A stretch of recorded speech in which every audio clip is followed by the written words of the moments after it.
Heavy Bag Boxing TV. Y'all make sure you go sub to my man Heavy Bag Boxing, baby. Get your dumb ass in, hit this bag. The Heavy Bag Boxing TV. Y'all just go ahead and subscribe to Heavy Bag Boxing TV because he be lit on his channel. And Heavy Bag Boxing. Heavy Bag Boxing TV. Yo, shout out to Heavy Bag Boxing TV. Heavy Bag Boxing TV. Heavy Bag Boxing TV. Heavy Bag Boxing TV. That's my little bro. Flintstone 412 in the building. Shout out to my guy Tio, Heavy Bag Boxing TV. Get your bitch ass in here and hit this bag. Heavy Bag Boxing, alright? You heard it from me. You heard it here first. Heavy Bags Boxing. Straight out of Norfolk, baby. Let's go. What's up, y'all? Shout out to Heavy Bag Boxing TV. You are tuned in to Heavy Bag Boxing. Get your and hit this bag, you. Shout out to Heavy Bag Boxing. It's the one and only Blazer Flair. Woo! Yo, what's up? It's your boy Zach, Super Dude, 6 Time Champion World. I'm giving a big shout out to my home team, Heavy Bag TV. You heard? Keep it live. This is Showtime Sean Porter. You are watching Heavy Bag Boxing.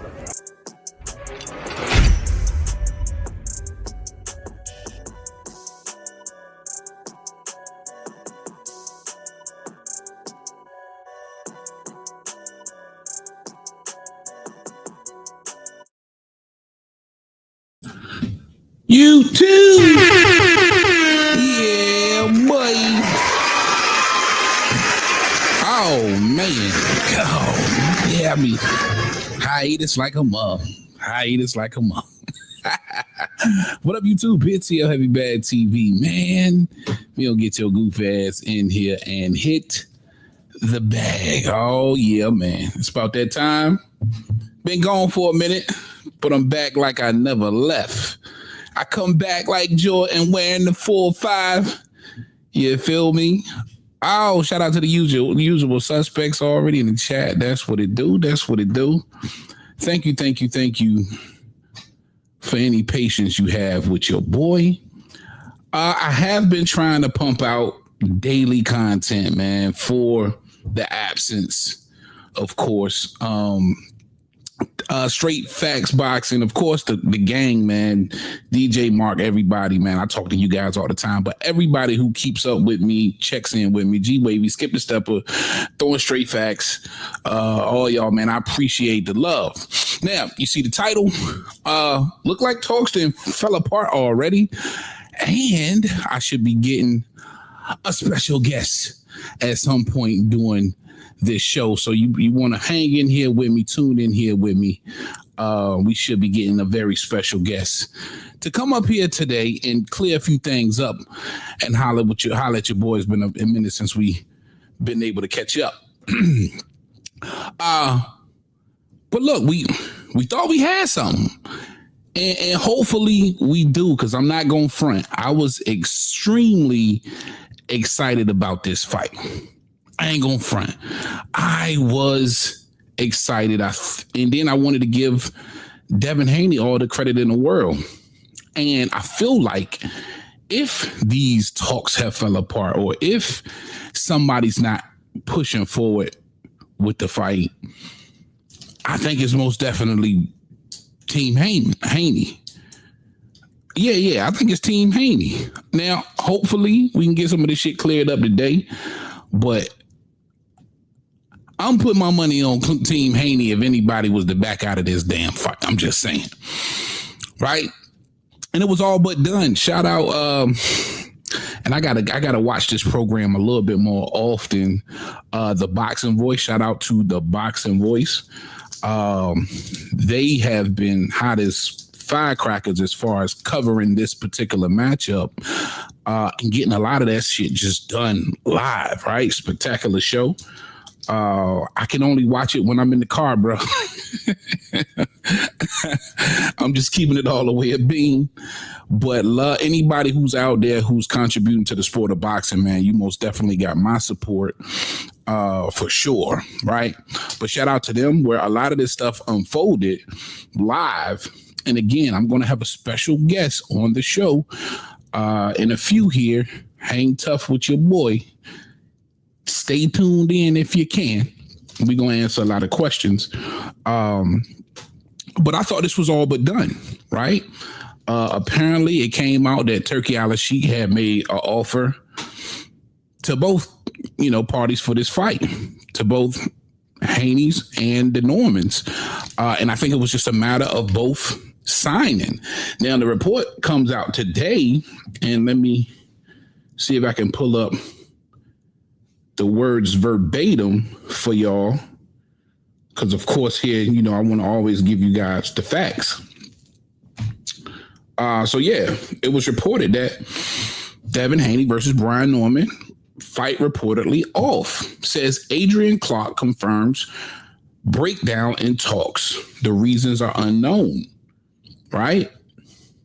And according to Adrian, he said, or he was asked, Adrian Clark says he was told the Devin Haney fight isn't happening, and he didn't give any reasons. Now, this is Brian Norman Jr.'s manager, Adrian Clark, right? So as far as we know, something happened, not sure what it was, that messed up these talks. And I'm going to put the number up here real quick. I'm letting my joint charge up just in case you guys want to call in, and I will be putting the link in the chat just in case you want to come hang out. And once that special guest is here, if you would like to ask any questions, please put it in the form of a super chat. And I got you. Yeah, so I thought this fight was all but done. I was ready to go into the breakdown, right? I wanted to see how these guys stack up together. But I'm just saying, coming off these last three performances for Brian Norman Jr., I wouldn't be surprised if somebody was extremely hesitant to take that fight. And of all people, you think about Devin Haney, who most feel, right, unless you're a super Haneyyac, I think the consensus is you feel like Devin Haney has symptoms of some PTSD from the Ryan Garcia fight. And that's not a slight or a dig at Devin Haney, but shit happens. I think it has happened to the best of fighters in the past. Now, do they eventually get back to being themselves? Yeah, I think so. But I do think you can have some PTSD, bro. And that shit showed. And you had the happy feet. And you was jittery, and you definitely didn't want to get hit at all. Shout out Mark. Mike Saunders in the chat. What up, baby? Mark's in the chat. DJ in the chat. What up, my family? What's good, guys? He said, what are these pictures in the chat next to our names? I'm not so sure, bro. I think that's your profile pics. I don't know. What up, round one? Good to see you, my brother. Yeah, so I definitely think, little jumpy for Devin Haney trying to regain his form. And I'm not going to be the one to label Devin Haney as a runner, just like I don't want to label Shakur Stevenson as a runner. Sometimes you just have those performances, right? And I'm not going to stamp Devin. That's just not been who he has been throughout his career. Yes, he's been a mover, but there's been plenty of spots where I've given him a ton of credit for standing right there in front of guys. Bottom line, but I just think this last performance was just a case of the PTSD, and sometimes you gotta go through a fight, shake that off, and then he was supposed to have that huge fight rematch with Ryan Garcia after, so you have to keep that in the back of your mind that he was trying to do everything he could do to make it to that fight as well. But again, when you're looking at these last performances from Brian Norman Jr., like my man Eddie Hearn said, he's the bogeyman. He's the bogeyman for sure.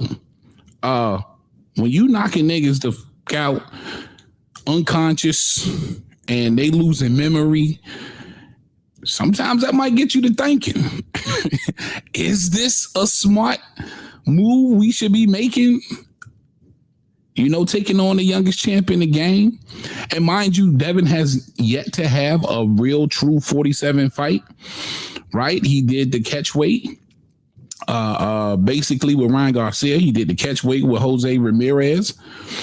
No true 47-pound fight. On that May 2nd card, the only 47-pounders was Rolly and Ryan, right? Not Devin. I think he was 144. And to jump right in here with a Brian Norman Jr., who I think is proven rapidly that he's a force to be reckoned with in his own. For sure. This kid very well may have all the goods, and he's still learning. That's the crazy part. He's still OJT, right? He's on the job training. He's learning. I think, you know, most of the time the progression is up. You only get better with time. You only get better with experience. And what he's lacking versus a Devin Haney is just the championship experience, right? Now it's a big question mark about cutting off the ring. You know, how I don't think we've seen him versus a straight boxer, unless you've been on that train long as I have, and you can remember the Quentin Randall fight where it ended up kind of being somewhat of a dud, but that's because Quentin Randall, in my opinion, just didn't show up to fight. A lot like Shakur and De Los Santos, or William Skull and Canelo most recently, or of course Devin Haney and Jose Ramirez, right? And that's another question, like what kind of matchup will we get? And if you're Devin Haney, again, if you're seeing how he's sleeping people, that's got to be on like replay in your mind coming into this fight. It's tough. Mark in the chat, he said you get points for comments. The XP thing is at the top. Oh, okay. I think it's something new, man. I ain't even know nothing about it. DJ in the chat said Devin honestly isn't going to give Brian the same looks as Sasaki did. I've never seen Devin lean into forward, unprotected throwing with vicious intent. Sasaki was begging to be hit hard doing that.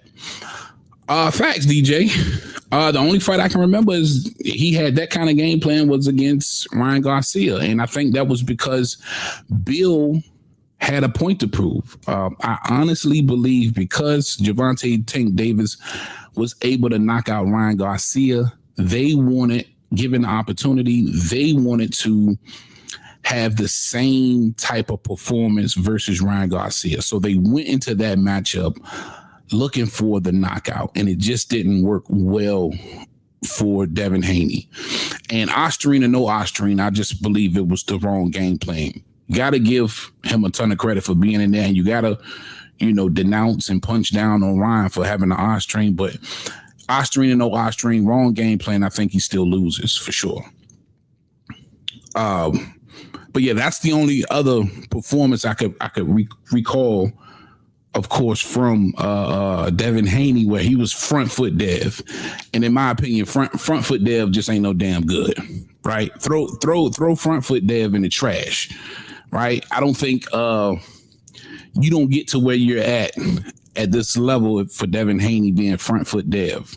That's a bad idea. It was a bad idea then, and it'll be a bad idea moving forward.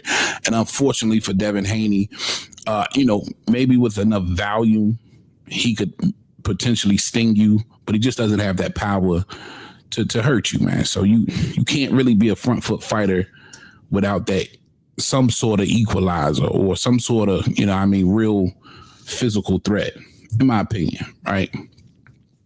But a ton of questions about this particular situations.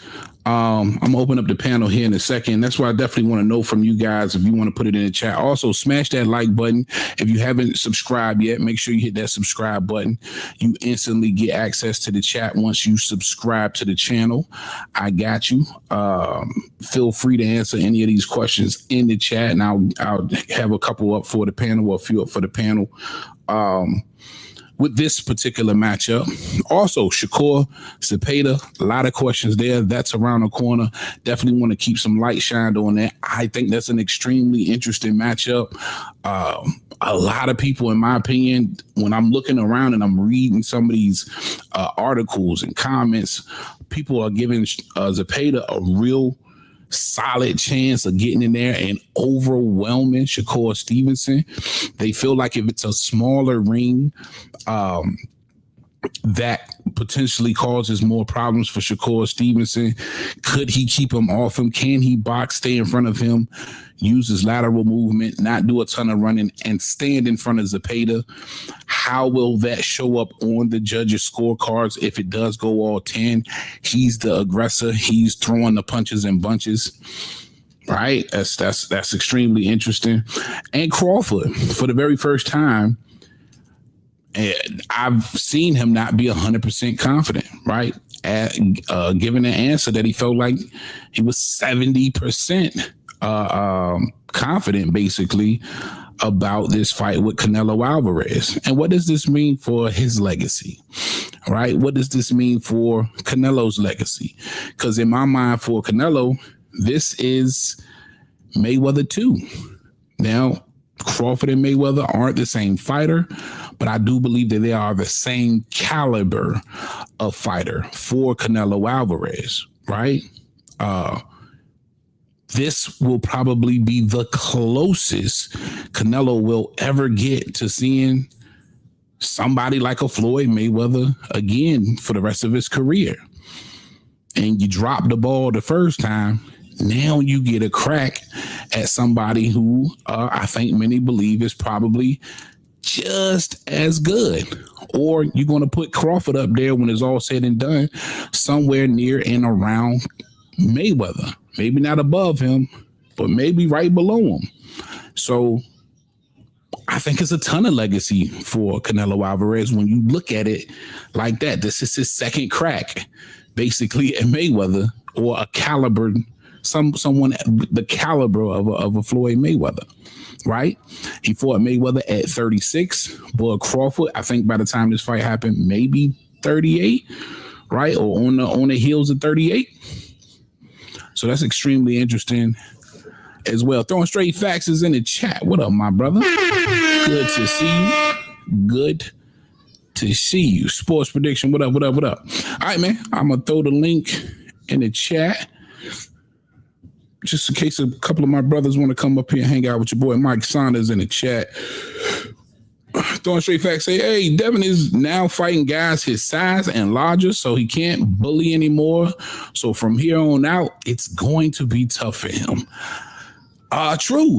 And you know what's crazy? He's still bigger than some of these guys. I still don't think he's in the right weight class, man. I still don't think so. Remember, he was 165 against Regis at 140. He was massively bigger than Regis Pro Great at 140, and he was coming up, right? You could still see, in my opinion, a slight size advantage versus Jose Ramirez. And most recently, he took a picture beside David Benavidez, and man, it just wasn't that big of a difference between those two guys. So we got to understand that Devin Haney he's a big boy. He's a big boy for sure. Mike Saunders in the chat, he says, I hate this smaller ring BS. If anything, get a fight as a bonus for a knockout. Handicapping fighters isn't the way to go. I don't know, Mike. Is it a handicap? Is it though, bro?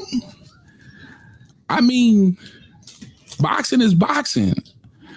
You know, well, at the end of the day, what does the size of the ring matter? And then if you look at it as taking an advantage or handicapping a fighter, isn't it handicapping the opposite fighter if you're making the ring bigger? Right? Isn't that handicapping the power puncher who likes to come forward? And if you so-called shrinking the ring, a smaller ring, you're handicapping the guy who likes to move. Kind of goes both ways. At the end of the day, man, in my opinion, skills pay the bills. But I like that perspective. That can always be discussed for sure. DJ in the chat, he say, we got a Russian Aussie on the Shakur undercard. No hate, heavy. What's his name? The Russian Aussie. Hey, Bivol a Russian. He's a Russian Chinaman, ain't he? I don't know what the hell Bivol is. Anybody know what Bivol is? Brian Norman will definitely stop Devin for a sports prediction 101. Brian Norman will definitely stop Devin Haney at 147. Bud is in a situation that could really end ugly, but because Bud can fight and Haney is soft touch, we just have to see how Bud versus Canelo play out. Yeah, man. To me, out of all of these fights, that's probably the most intriguing. And I think Bud said it best when he said, and I love the way he put it, his opportunity to fight another great. And I do believe Bud, and I don't know if I don't want to call it arrogance, but I do believe Bud feels like he hasn't fought another like all-time great in his career. Right? When you go down that resume, who on Bud's resume are you going to call like an all-time great?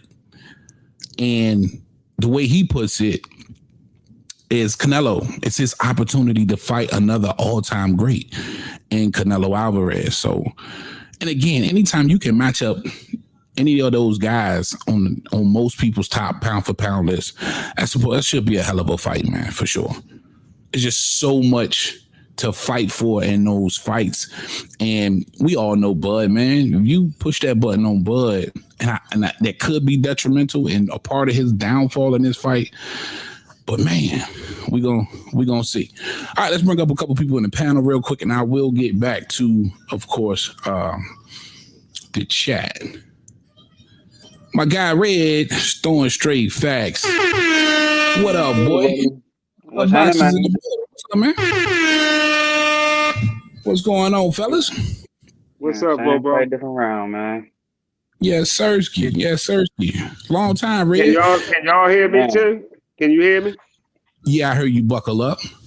Okay. Appreciate you. I don't know why my avatar won't change to Sports Prediction 101, but I'll work on that soon. Don't pay that shit no mind. Oh, okay, that's what it is. Yeah. I remember you from being buckle up too, though. That's the original, right? Yeah, I had lost that channel though, and so I had to do another channel, but that's a whole nother story though. But yeah, that's me though. It's all the same thing. Yeah, for sure. Been a minute, Red. What's good with you, boy? Man, same fight, different round, man. Your boy, man, been working on these mixed schedules, man. I be tired, brother. I know you do. I be trying to catch y'all when I can, man. I be on, but I be like, man, I be having to fade away because I don't be able to get on because my kids, they ain't gonna let me have no peace for real. You see, I've been taking hiatuses too, man. Man, but, hey, look, brother, what's on your phone? Yeah, I wanted to chime in on I know my boy was just talking about the smaller rings. Yeah, I don't agree with the smaller rings either, man. I feel like man, these cats need to learn how to cut the ring off, man, because they always got something to say with the ring, running and all this and that when it comes to the black fighters, man. But they don't say nothing about Madrimov running around. I don't ever hear nothing about that. I don't hear nothing when Lomachenko, the way he move around and he fight with angles, he run around and use angles too. You know what I mean? But it's always something with us because we can do everything. They want to try to limit our skill set. You know what I'm saying? They want us to just be able to stand in front of them so they can just punch on us.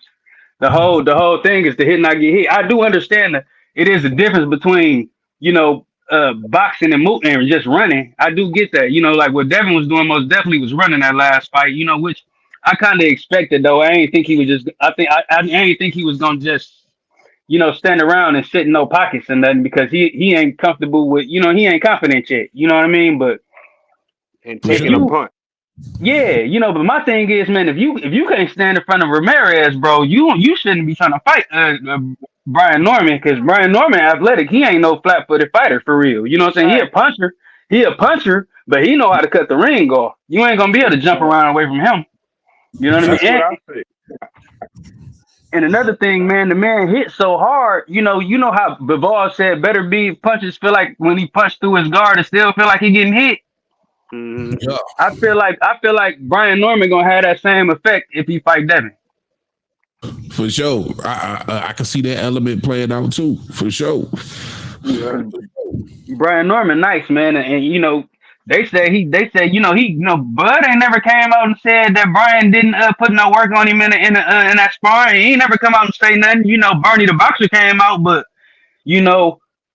truth be told, the word around in the background is he most definitely gave him some nice work. You know what I mean? Yeah, they say You that. can check him out if you know what you're looking at. Like, you sound like a person that know what you're looking at anyway. And if you know what you're looking at in a fighter, you can look at Brian Norman and tell that boy, he got a little something in him, and he can pop too. He can pop. They thinking that just the boy he hit the other day because how he got caught. But yeah, you can get hit. Look, anybody getting caught in the wrong situation and getting caught. That's how Manny got caught. Right. What's the name? Caught Manny. If you get caught, you get caught. And Devin, I seen somebody in the comments saying something about Devin. They don't see Devin really do a lot of leaning. I see a lot of leaning with Devin. I was going crazy because I put money on the Devin Ryan fight and waiting for Ryan even though he was catching Devin with the hook. I was hoping that he would just throw the uppercut. He would never throw the uppercut because Devin come running right into it. Devin would run right into it, but Ryan never threw the uppercut. No, so Brian Devin the one-trick definitely pony. got to watch out with Brian Norman. If Devin get caught solid by Brian Norman, he going to sleep. And you know what else though? With Devin like to try to jump straight back with his hands down. You know what I'm saying? When you jump back like that. If your timing ain't right, and with Brian Norman throwing the hook or something at you, man, you going to sleep. And I think Sasaki was on something. I'm gonna be honest. I think Jan Sasaki was on something because he put him down right away, bro, in the first round. And for some reason, he was able to survive. But if you pay attention to them hits, them shots he was getting hit with, bro, that cat really he shouldn't have survived all them rounds. I said that. I was like, at some point, I was like, yo, they need to go ahead and stop it because these are like clean, hard shots. But it just seemed like bro had to be juiced up, and that's always kind of been like the word around the water cooler on them Japanese fighters because they niggas ain't testing shit over there, bro. Why you think they always want to have their fights out there? They want to always have their fights out there. And dude had too much confidence. He had too much confidence, man. Brian Norman don't look like nothing sweet that you just gonna be so sure you finna come and whoop. Especially if you ain't got no resume, you ain't fought nobody. You ain't nobody for real. Like you come all the way to America and try to challenge Brian Norman. Like you must have thought you had something. You know what I mean? He did. He was confident. Because the thing is, if you pay attention to that punch. You pay attention to that punch that Brian Norman gave him. Now, I get it. That was a nasty hit, man. That knocked him out. But, bro, truth be told, he out so cold like that and he can't remember nothing, bro, because he really been out. He really was out the game. I think whatever he was taking made him survive. That was an accumulation of punches. That's why he can't remember nothing right now. For sure. Yeah. I think so, too, bro. On some real shit. Sports, let me ask you, man, with this particular matchup, how you seeing that one play out, though? Like, if they can get this fight done, and hopefully we'll get some answers to those questions real soon here. But let's just say this fight goes through. Brian Norman, Devin Haney, the different styles, what you've been able to take from Brian Norman's game so far. How does that match up versus a PTSD Devin Haney?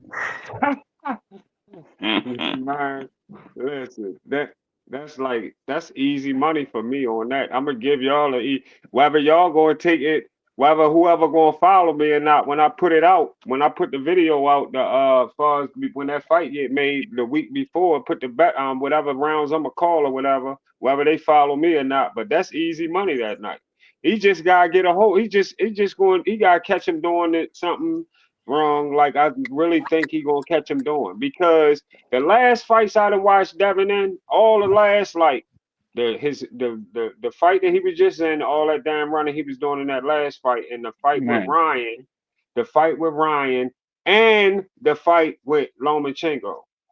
Like Devin got, oh my God, he got so many loopholes. That's like, oh, you just gotta like if they just get if Brian and his father and them could just take their time, put it together, don't rush nothing. He ain't gotta do no rushing, nothing. He gonna walk right into it.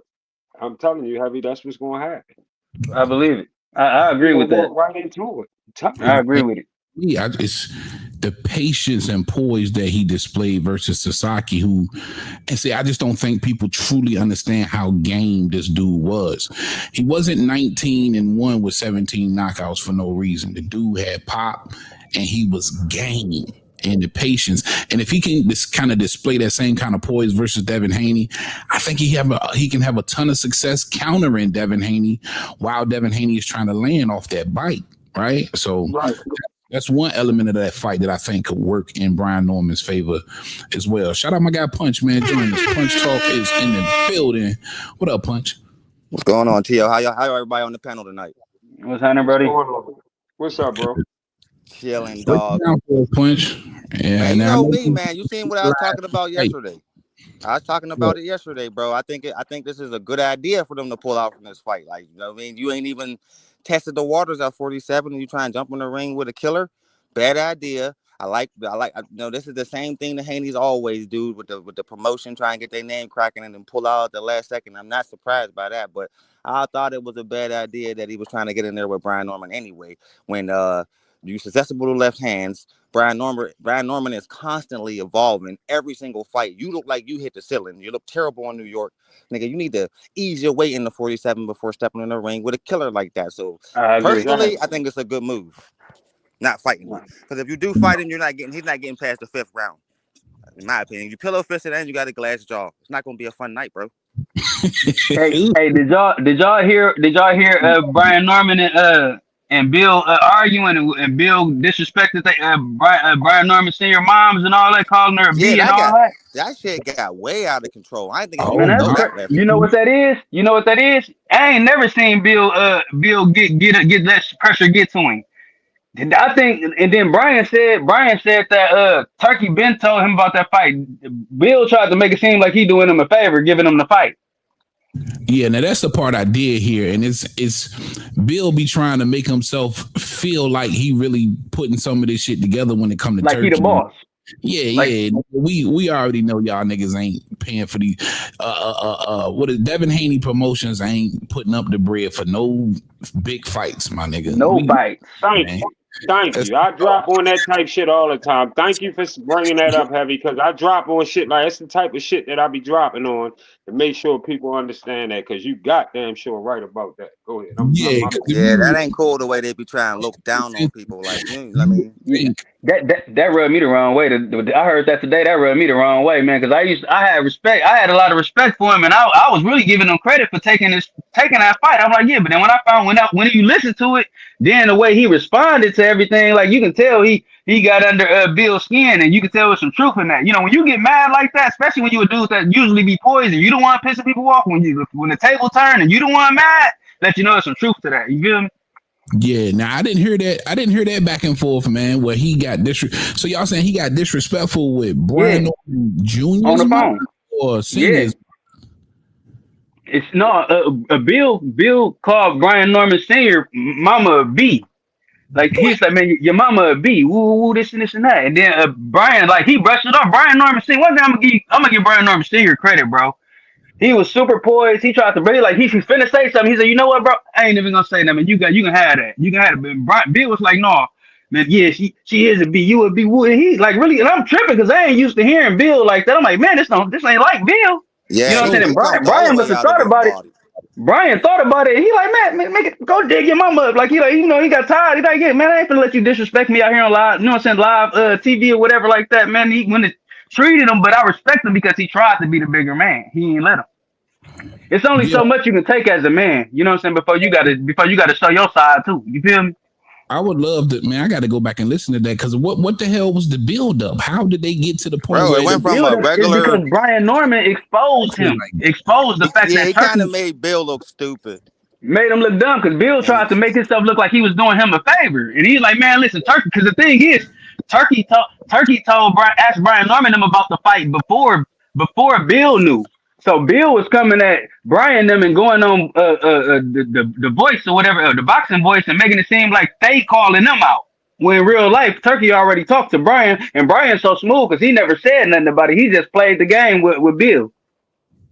You know what I'm saying? But then he got mad and he just said, "You know what, man? I'm just keep real. I'm tired of them acting like that." That's why he told him his son he had his son gonna step on his son, then he gonna step over him and come and let him know that y'all ain't that we ain't beneath y'all. You feel me? That's where he said, "I'm gonna have my son knock your son out, then step over his ass." Yeah, I'm gonna step on him, then I'm gonna step over him and let you know that we ain't beneath y'all. Basically saying you beneath us. You feel me? I seen Bill get out of character before, like not like that. Buttons pushed a little bit, but nothing like that where you talk about a nigga mama, man. That was like a full-on crash out, bro. He don't do that. Yeah, that was that was a try to get out of the fight thing right there, bro. That's what it looked like to me. But the thing is, with them Normans, my bad. You good? Yeah, with them Normans, bro, the thing is, that ain't doing nothing, bro. But you just gonna, if they do make that fight, you ain't doing nothing but putting your son in more trouble, bro, because you can't fight for him. All that talking, that's gonna get put on your son, bro. That's it, bro. And it might get real ugly in there for Dev. And Devin don't do a lot of talking. That be Bill. He got to cash them checks. Right. And that's crazy work, bro. That's crazy. He's been saying that for years, bro. Your daddy's writing checks that Devin gonna have to cash, bro. Man, he lucky Devin been cashing them because he was at lightweight. You know what I'm saying? But now that boy over there in welterweight with them, you know, and Brian Norman, man, that cat, man, he been knocking cats out, man, since he was a kid. You know what I'm saying? Grown men. That's been the writing on the wall for a long time when it comes to Bill Haney, man. Like, and I think that might have something to do with why shit just got real rocky. You know what I mean? Like, yeah, that's been the writing on the wall. You got to be careful how you out here talking to people, Bill. Like, keep it respectful, my nigga. I had no idea. I promise y'all, I ain't get it. This must have just happened today, bro. This happened like a few hours ago. It was yesterday. Yeah, Bill stayed doing that crazy shit, man. That was yesterday. That's why him and Bill and Calvin don't like each other now with Tank Tank, because Bill was on an interview probably like about maybe like 2 years ago. He was on an interview and somebody was asking him something about it was something about something that was taking place in The Wire and with the movie, and Calvin posed to be cool with somebody who posed to played a part in it or some shit like that. It was something going on, but Bill said in it. Bill was like, I'll be over Baltimore. Back in the day, I used to go to Baltimore and deal with this dude and deal with that dude, and I know Calvin ain't with this and he ain't with that and all that. And then I seen Calvin on the boxing voice getting an interview. And Calvin was telling Bill, "You don't know shit about me. When I see you, I'm gonna smack the shit out of you." They was arguing. Bill came on there. They was arguing and shit. I was like, that's what the fuck he did. He don't know shit about that, man. Talking about he know about the niggas over there in Baltimore who was getting money, this, that, the other. He used to do business with this, that, the other. He ain't know shit. They exposed that shit. Bill stay lying. He be lying all the motherfuckers. Bill act like he know all the. Bill act like he know all the go-getters in every city, man. Right, that's what he was doing. That's what he did. Just that. That's what he did. And Calvin found out about that shit and came on the boxing voice and wilded his ass out on it. I mean, this is the same nigga that told Floyd Mayweather he's 50 he don't know in the streets, man. Who really takes this nigga serious? That's what happened. That's basically what happened yesterday. He went overboard with it, and he sat there and act like he was doing them a favor. And salutes to B Norman because he actually was trying to, like, you could tell like he was told like, yeah, don't he say was trying nothing to keep about it the simple. fight. He was like he was under wraps about the fight. Bill promoting the fight on the essence of sign it. In reality, both of them already knew the fight was going to take place.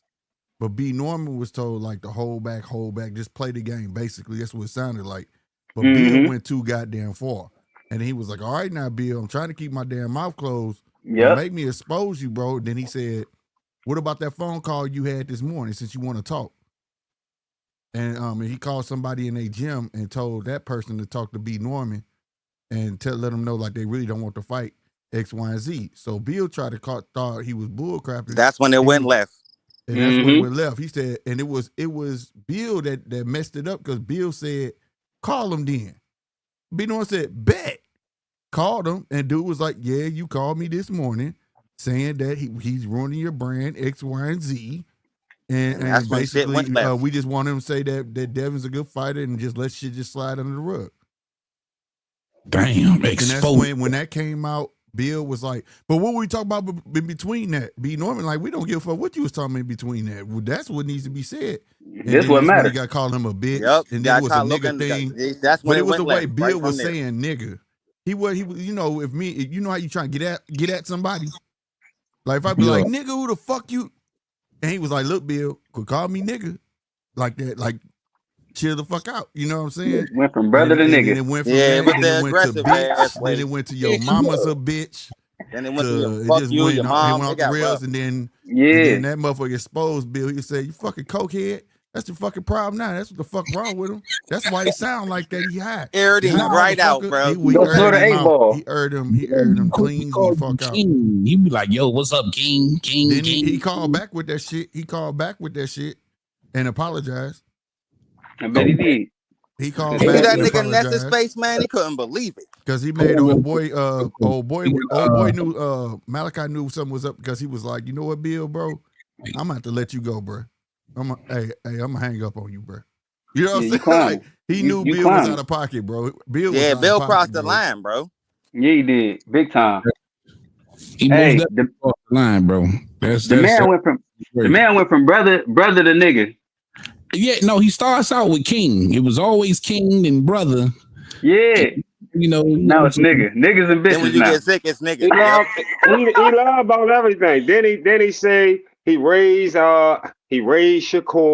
They supposed to gave Shakur all kinds of money. Yeah. He was broke and this, that, the other. But I don't respect that. How the fuck? Like, think about it though, right? Say like we probably live in different states right now, right? So like, how the fuck all of a sudden I could grow up and say and just start telling another motherfucker, "Oh, I know heavy bag, blah blah." I mean, I can just say all kinds of shit about you because I spent 1 or 2 times with you in the gym, some motherfucking where we met and we had a fucking conversation. Now all of a sudden I done helped you your whole fucking life about shit. I just know all that shit be lies. That shit a lie. Hey, but look, if it was real, that's some fraudulent shit to bring that shit back up like that and throw it in somebody's face. Right. That's what I'm saying. Right. Even if you did it, bro, if you should have if you was gonna do it to have some kind of ulterior motive or to throw it in my face, keep that shit. If you ain't doing it out the good part of your heart, bro, keep that shit. Yeah, that let you know, man. Some people, man, they be, you know, it ain't good to for everybody to be, you know, some motherfucker to come and give you a helping hand, man, because it ain't what it appeared to be. Yeah, that's 100% correct. Exactly. You know what I'm saying? That's why sometimes it's better to just grind and get it on your own, man. Because that way you can say you did it. You know what I'm saying? Ain't nobody else gonna be trying to take your shine, man. Because they just, you know, Shakur a bad motherfucker, so they basically just trying to say that they got a part in that. You know what I'm saying? Yeah. And you got people that's just that petty. I didn't even seen that little petty shit watching because I go to so many boxing talk channels because I like boxing, so I go to hundreds of boxing. So I be going to all kinds of people channels, just listening to what the fuck they talk about.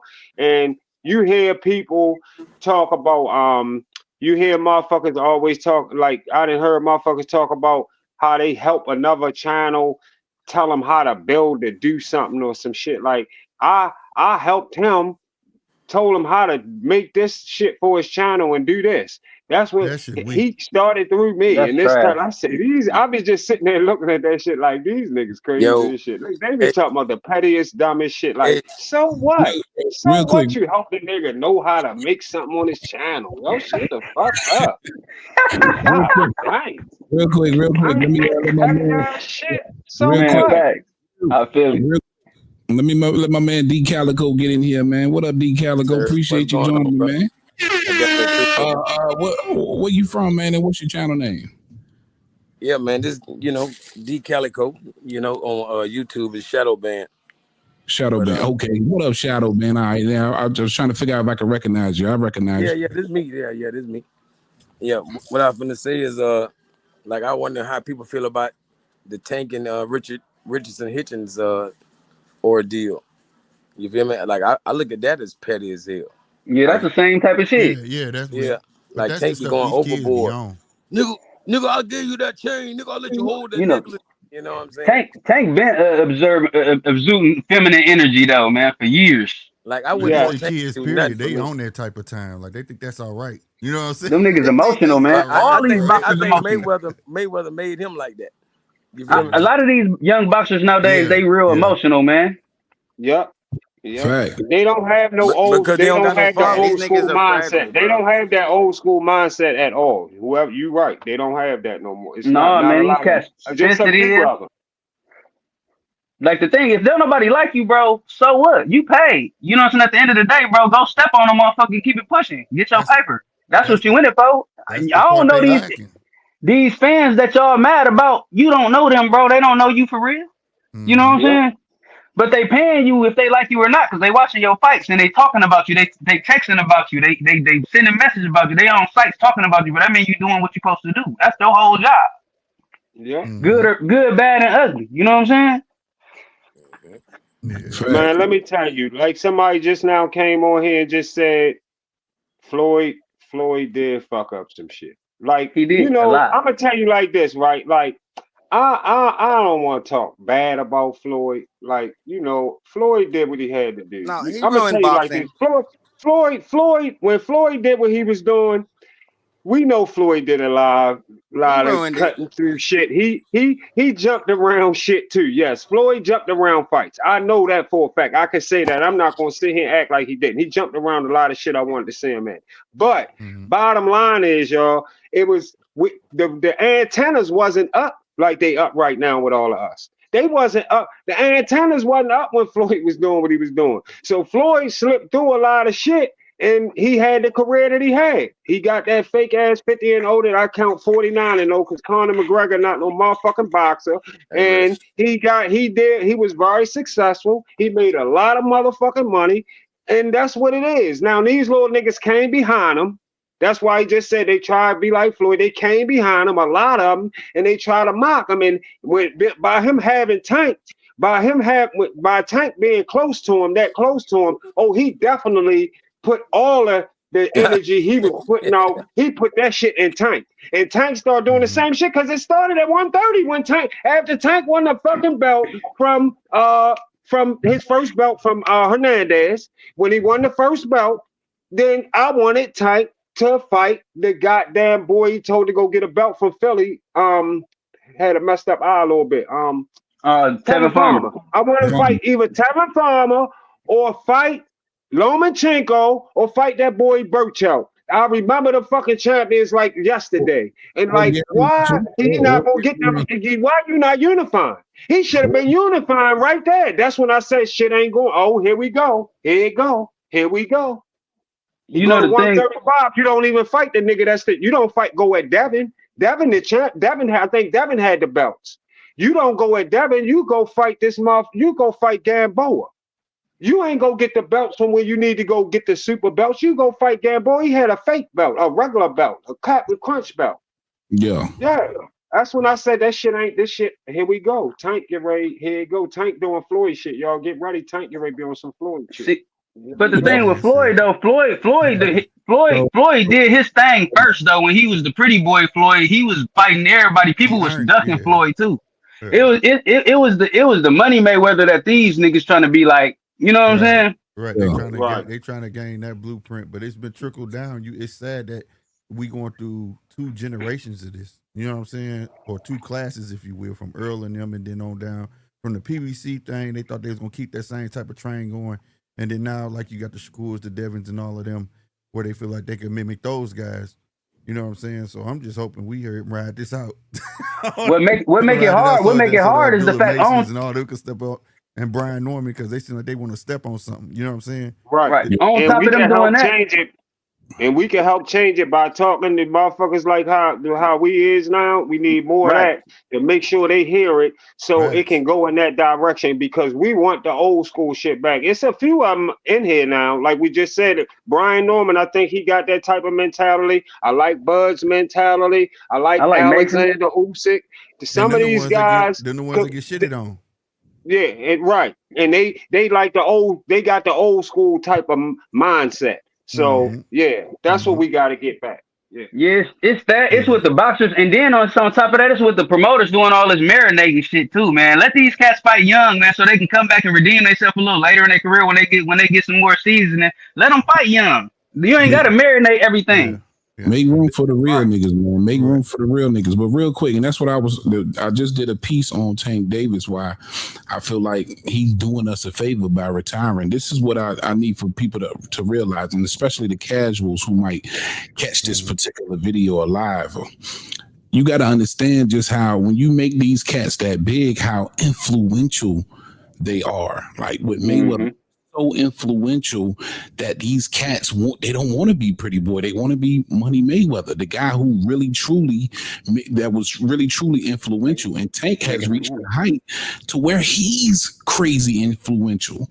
So it's going to be a lot of cats coming in the next generation that want to be and move like Tank, who not going to care about the belts, who's not going to care about legacy. It's just going to be about the bread. And for the fans, you get cheated out of probably some of the greatest fights you'll ever see, because they have that mentality and they were influenced to move that way. You know what I'm saying? So absolutely, man, that's some real perspective for you, for sure. That's a fact. I'm hoping that it balances out here, because for sure it's always going to be. I agree with that shit. That be like that. You know what though, Heavy? I guess we gotta just deal with it. I mean, I guess we gotta rock with the few, but we gotta notice them, y'all. That's all. We gotta notice them and just notice. We know what you doing, but we know what the fuck you doing. So stop. It ain't hard to notice. It ain't hard to tell.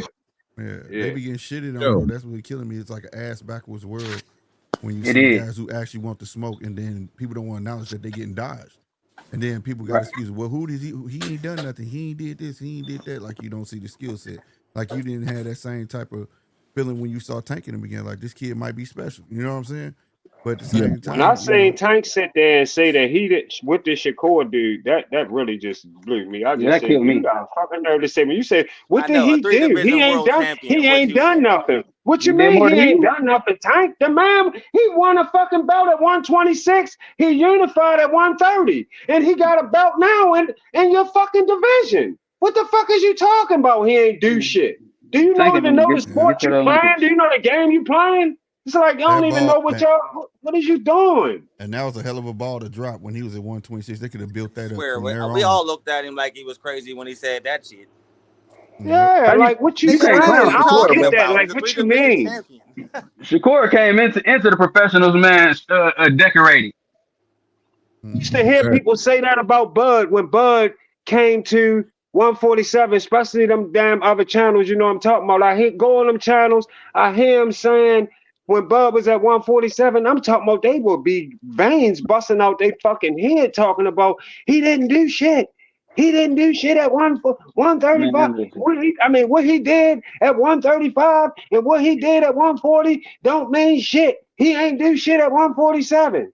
How you just take away a motherfucking shit what they did? I just tell you, you won something here and you won something there, and I just tell you, I don't give a fuck what you won there and you won there. That don't mean shit. That don't mean shit. Your paper that you went and worked hard and earned whatever the fuck you earned, and who the fuck am I to tell you that don't mean shit? You can't come to the table with that. He can't come to the table with Spence with that. That was letting me know y'all don't want him to fight Spence. Fuck you mean he can't come to the table with that? He knocking out everybody in the fucking division. I hear the fear in your voice, nigga. Y'all scared as hell of that fight. Yeah. And that's the whole thing. They don't want their favorite fighter to fight. Had no competition. You don't want to see no real good fights. You want to see a motherfucker that they know that he gonna step on. Yeah. Like, that's crazy. Who gonna pay for that, man? Who want to keep paying for fights, bro? You know the outcome. Oh, yeah, right. Don't nobody want to pay for that shit. Come on, man. Then Tank got the same formula as Canelo. They want to fight a whole bunch of old has-beens because they got names, but they ain't the same fighters, or they bringing cats up.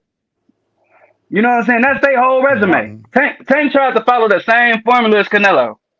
Because that's the formula. Canelo try to talk about motherfucking Bud shit. Canelo gonna shit on Bud resume and Canelo ducking Benavidez. Hey, Bud ain't even say that. Bud should have told him, how you gonna talk about my resume? And you Bud dropped the ball, man. Hey, Bud dropped the ball because Bud let him talk about his resume. He naming all the wrong fighters. I'm like, man, come on, Bud. You ain't gonna name Porter, bro. You ain't gonna name Spence. You gonna treat Spence like he ain't that. Spence really the best person on your resume, bro. How you not gonna say? How you gonna discredit him? But I get it. They said he look at him like that because don't nobody give him credit for Spence. So he look at Spence like he ain't nothing because don't nobody give him credit for it. I think he don't Everybody mention on Earl Bud's because Earl resume is the gets name you discredited, think he bro. would go ahead. Everybody on Bud's resume gets discredited. And that's crazy though. For none of them niggas, bro. None of them, bro. And that's crazy work. Cause guess what? I'm gonna be real. Him and Spence got the same resume. Him and Spence, for the most part, got the same resume, bro. That's why it's crazy to me. Let me be honest with Thurman, bro. But at the same time, though, they fought each other leftovers. So I mean, but at the end of the day, like I just feel like he was just trying to get love to the ones that motherfuckers said weren't there. Because Victor Postal, was supposed to be the killer that was gonna take him out. You know, with them names, Mean Machine, Olympians, and shit like that. They got on his resume just because they out of country and wasn't promoted like that. Of course, everybody gonna say that he was nothing. They were nothing. You know what I'm saying? Yeah, but didn't nobody see? The thing is, Crawford fought all the European fighters that everybody else is running from. He the one went and stepped on all them cats, man. Right. Don't see a lot of these cats don't know how to fight. I had what's the name beaten. I had British Prescott beating Crawford. Yes, I lost that fight. I betted on British Prescott at 140 to beat Crawford. Well, that was Crawford's coming out party. I was shocked at the fight that he just. Yeah, that's his coming out party. Yes. And I was like, what? Yeah, that's when everybody started paying attention when he cooked Prescott. Yeah. Yeah. That's what put him on the map. I think British Prescott was a harder opponent than motherfucking Spence. But like I said, man, them guys just didn't get the publicity. I mean, that cooked these in the guys same got. way. So that's why these fans say that shit. You know what I'm saying? No, the thing is, if PBC ain't send you no check, if PBC ain't send your page no check, they ain't talking about you. You know what I'm saying? PBC was paying all them cats, man. That's why Spence had it popping on YouTube. And ain't no secret about when he did go 147. None of them cats wanted to fuck with him when he went to 147. And guess what? All them dudes that they popped for like that. All them cats ran to 147.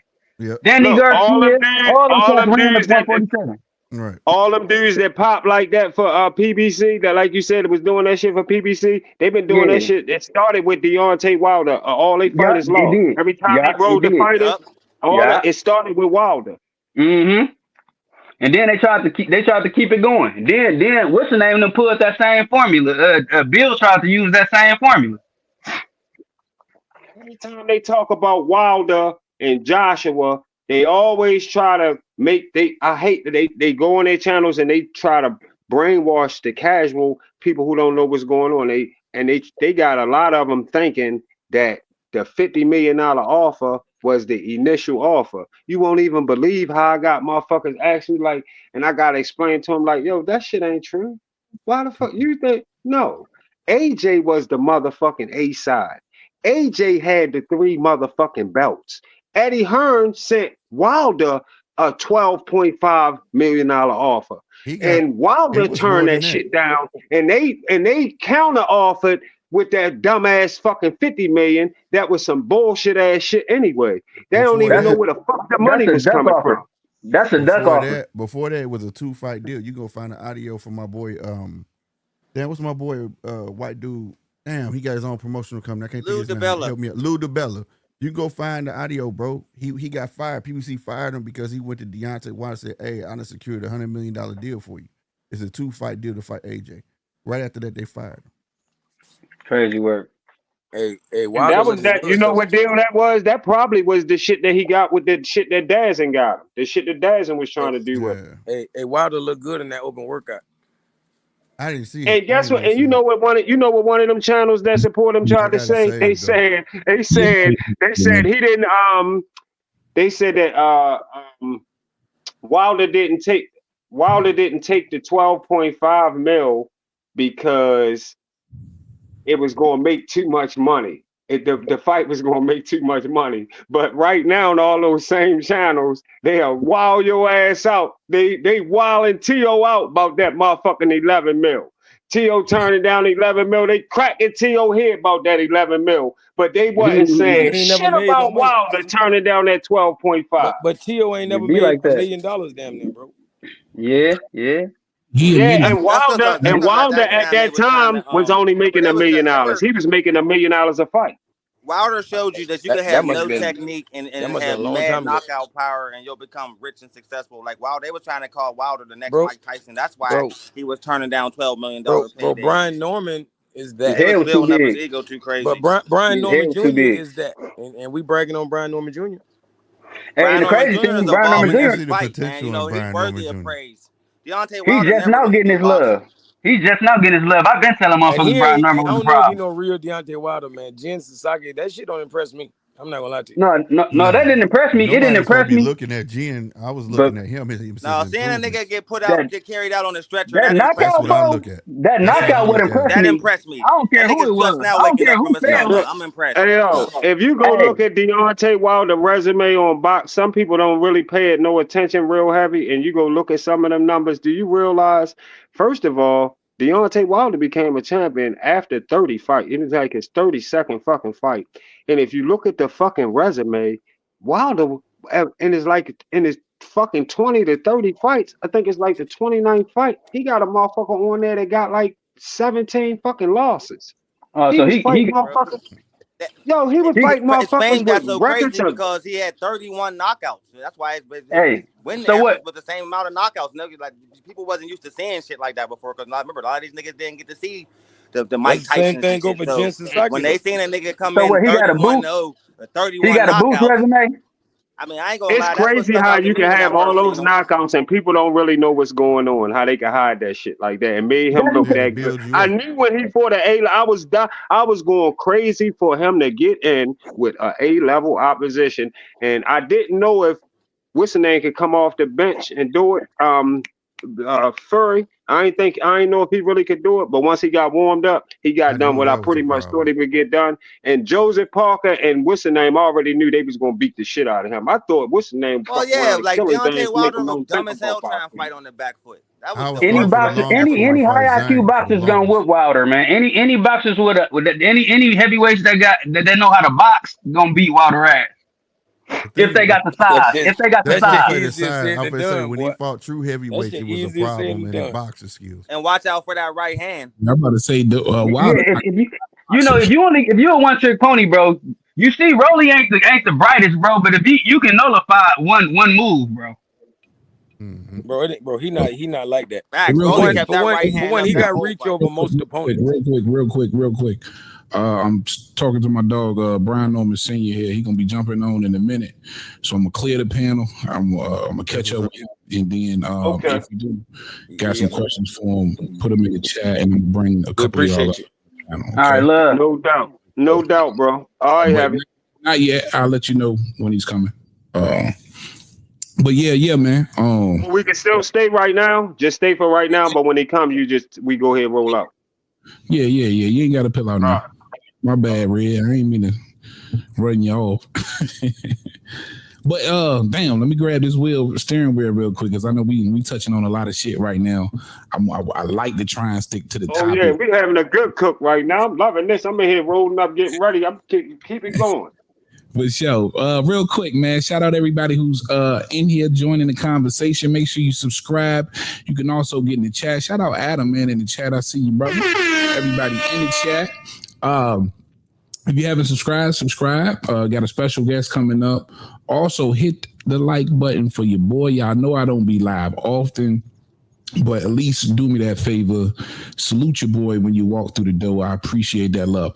Now, Slick, what I did miss from yesterday, man, is I didn't get, and you know I love your boxing mind, I didn't get that breakdown from you. Bring Red back up.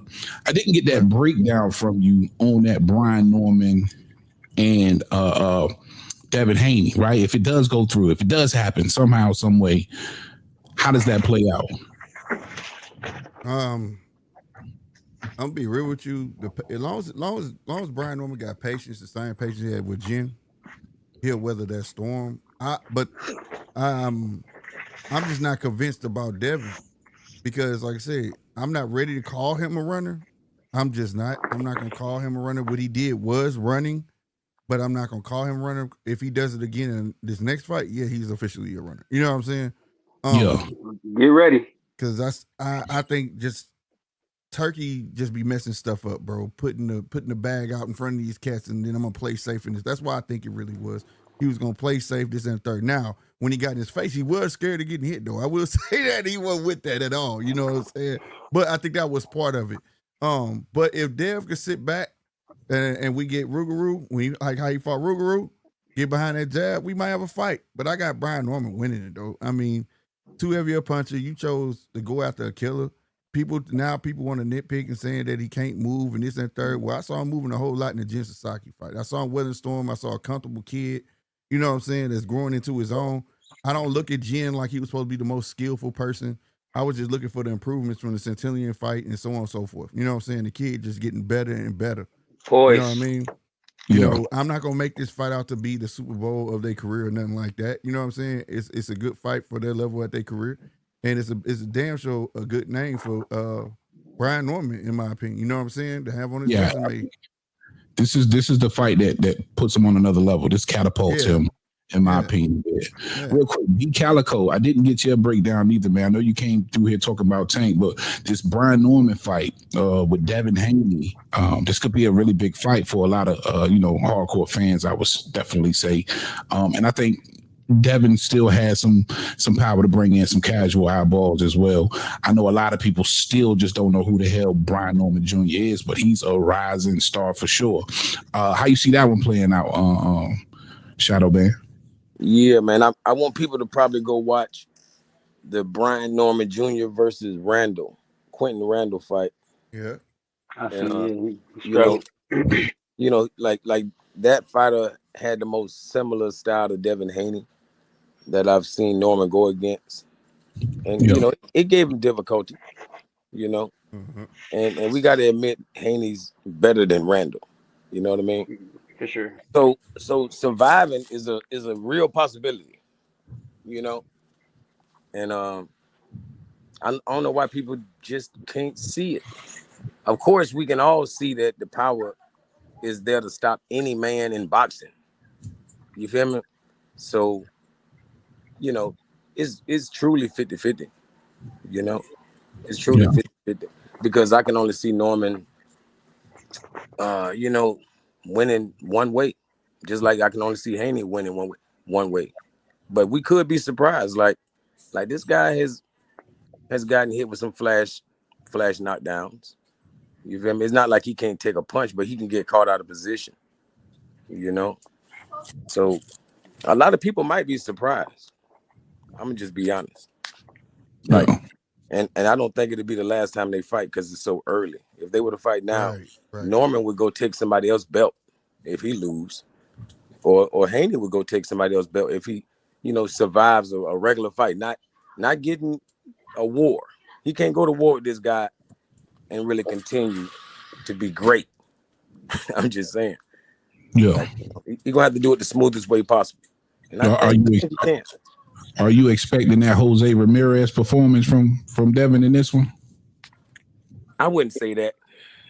For one, he won't be able to get away with that.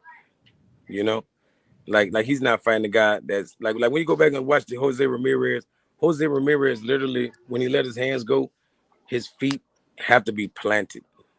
Like he's a tree. Like, so anybody in their right mind would just stay away from the buzzsaw for a second. You know what I mean? Because he can't even take another step. He'd be stuck like he in mud.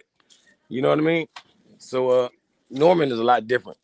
And you're not going to, you can't just sit there and 2 inches away and watch him look like a fool. You know what I mean? Right. So it's going to be pressure on pressure, man. Absolutely, man. I can dig it. Well, let me ask you this. Which way you leaning? I don't know, man. It's so crazy. I kind of think like my boy Greg Hackett said, it could be a draw. It could be a draw because I could see Haney normally, what he normally does to win a decision. I could see that not being enough, but I could see him doing just that, what he normally does to get a decision, and that just might not be enough. Because for one, you fighting the champion. It could be clear cut that you outboxed him, but that just might not be enough. I can dig it. I like that perspective, man, for sure. I hope we get that version of Devin, though. I ain't gonna lie. I really, because I want to see a do. fight. I don't want to see a slaughter. I feel like we not, but I hope we do for sure. Let me ask y'all this, man. So of course we know Turkey talked about the Tom and Jerry shit. He's paying these guys a lot of money. He wants, like he said, he wants them to leave everything in the ring, that he wants to see all heart. So I think it's not far-fetched to expect for him to pull back on the ring size. If the ring is reduced to 18 by 18, a pretty small ring, I'm not so sure on that ESPN card, the Melanicki headliner, that ring looks small as a bitch. I want to say there was a 16 by 16, because if that was 18 by 18, that shit was little. No, it was 18 by 18. It was 16 by 16 pro level. And they would have to all agree on it, everybody. And for Melnicki, he didn't even know what the ring looked like. Yeah. When they was asking, he was like, I heard it's a small ring out there. Like, he didn't even know. I was like, how you didn't even go That put your was feet a in the small ring? ass ring, man. That was that's the weird. littlest ring I ever 18 by 18. Little. So if moving forward, this is a part of Turkey Al-Sheik's whole deal. I mean, listen, he's paying these guys enough. How does that change this fight in particular? And does that make you lean a little bit more one way or the other? I'll start with you, sports prediction. What was the question, Abby? With the smaller ring. 18 by 18. If Turkey Al-Sheik implements his ring, how does that change things for you? Does that change? Does it make you lean a little bit more one way or the other? Does that change the dynamics of this fight? Does Devin Haney still perform the way you believe he'll perform? I think, I mean, the smaller the ring, kind of, for me, that's going to go against Devin for what Devin like to do, because Devin like to keep it moving. So, I mean, it's kind of going to be give Brian Norman a better chance of doing what he like to do, and I think that I'm leaning, I'm leaning Brian Norman anyway for this fight, because that's the bet I'm gonna make. I just haven't determined which rounds I'm thinking I'm gonna pick for the knockout, but I'm looking for a knockout or a stoppage. Ooh, I like it. Punch. Punch might have fell asleep. Slick, we'll go with you. I'm gonna be real with you. The 18 by 18 sound cool. It's fun for the fans, but from a boxing point of view, I don't like it. Right?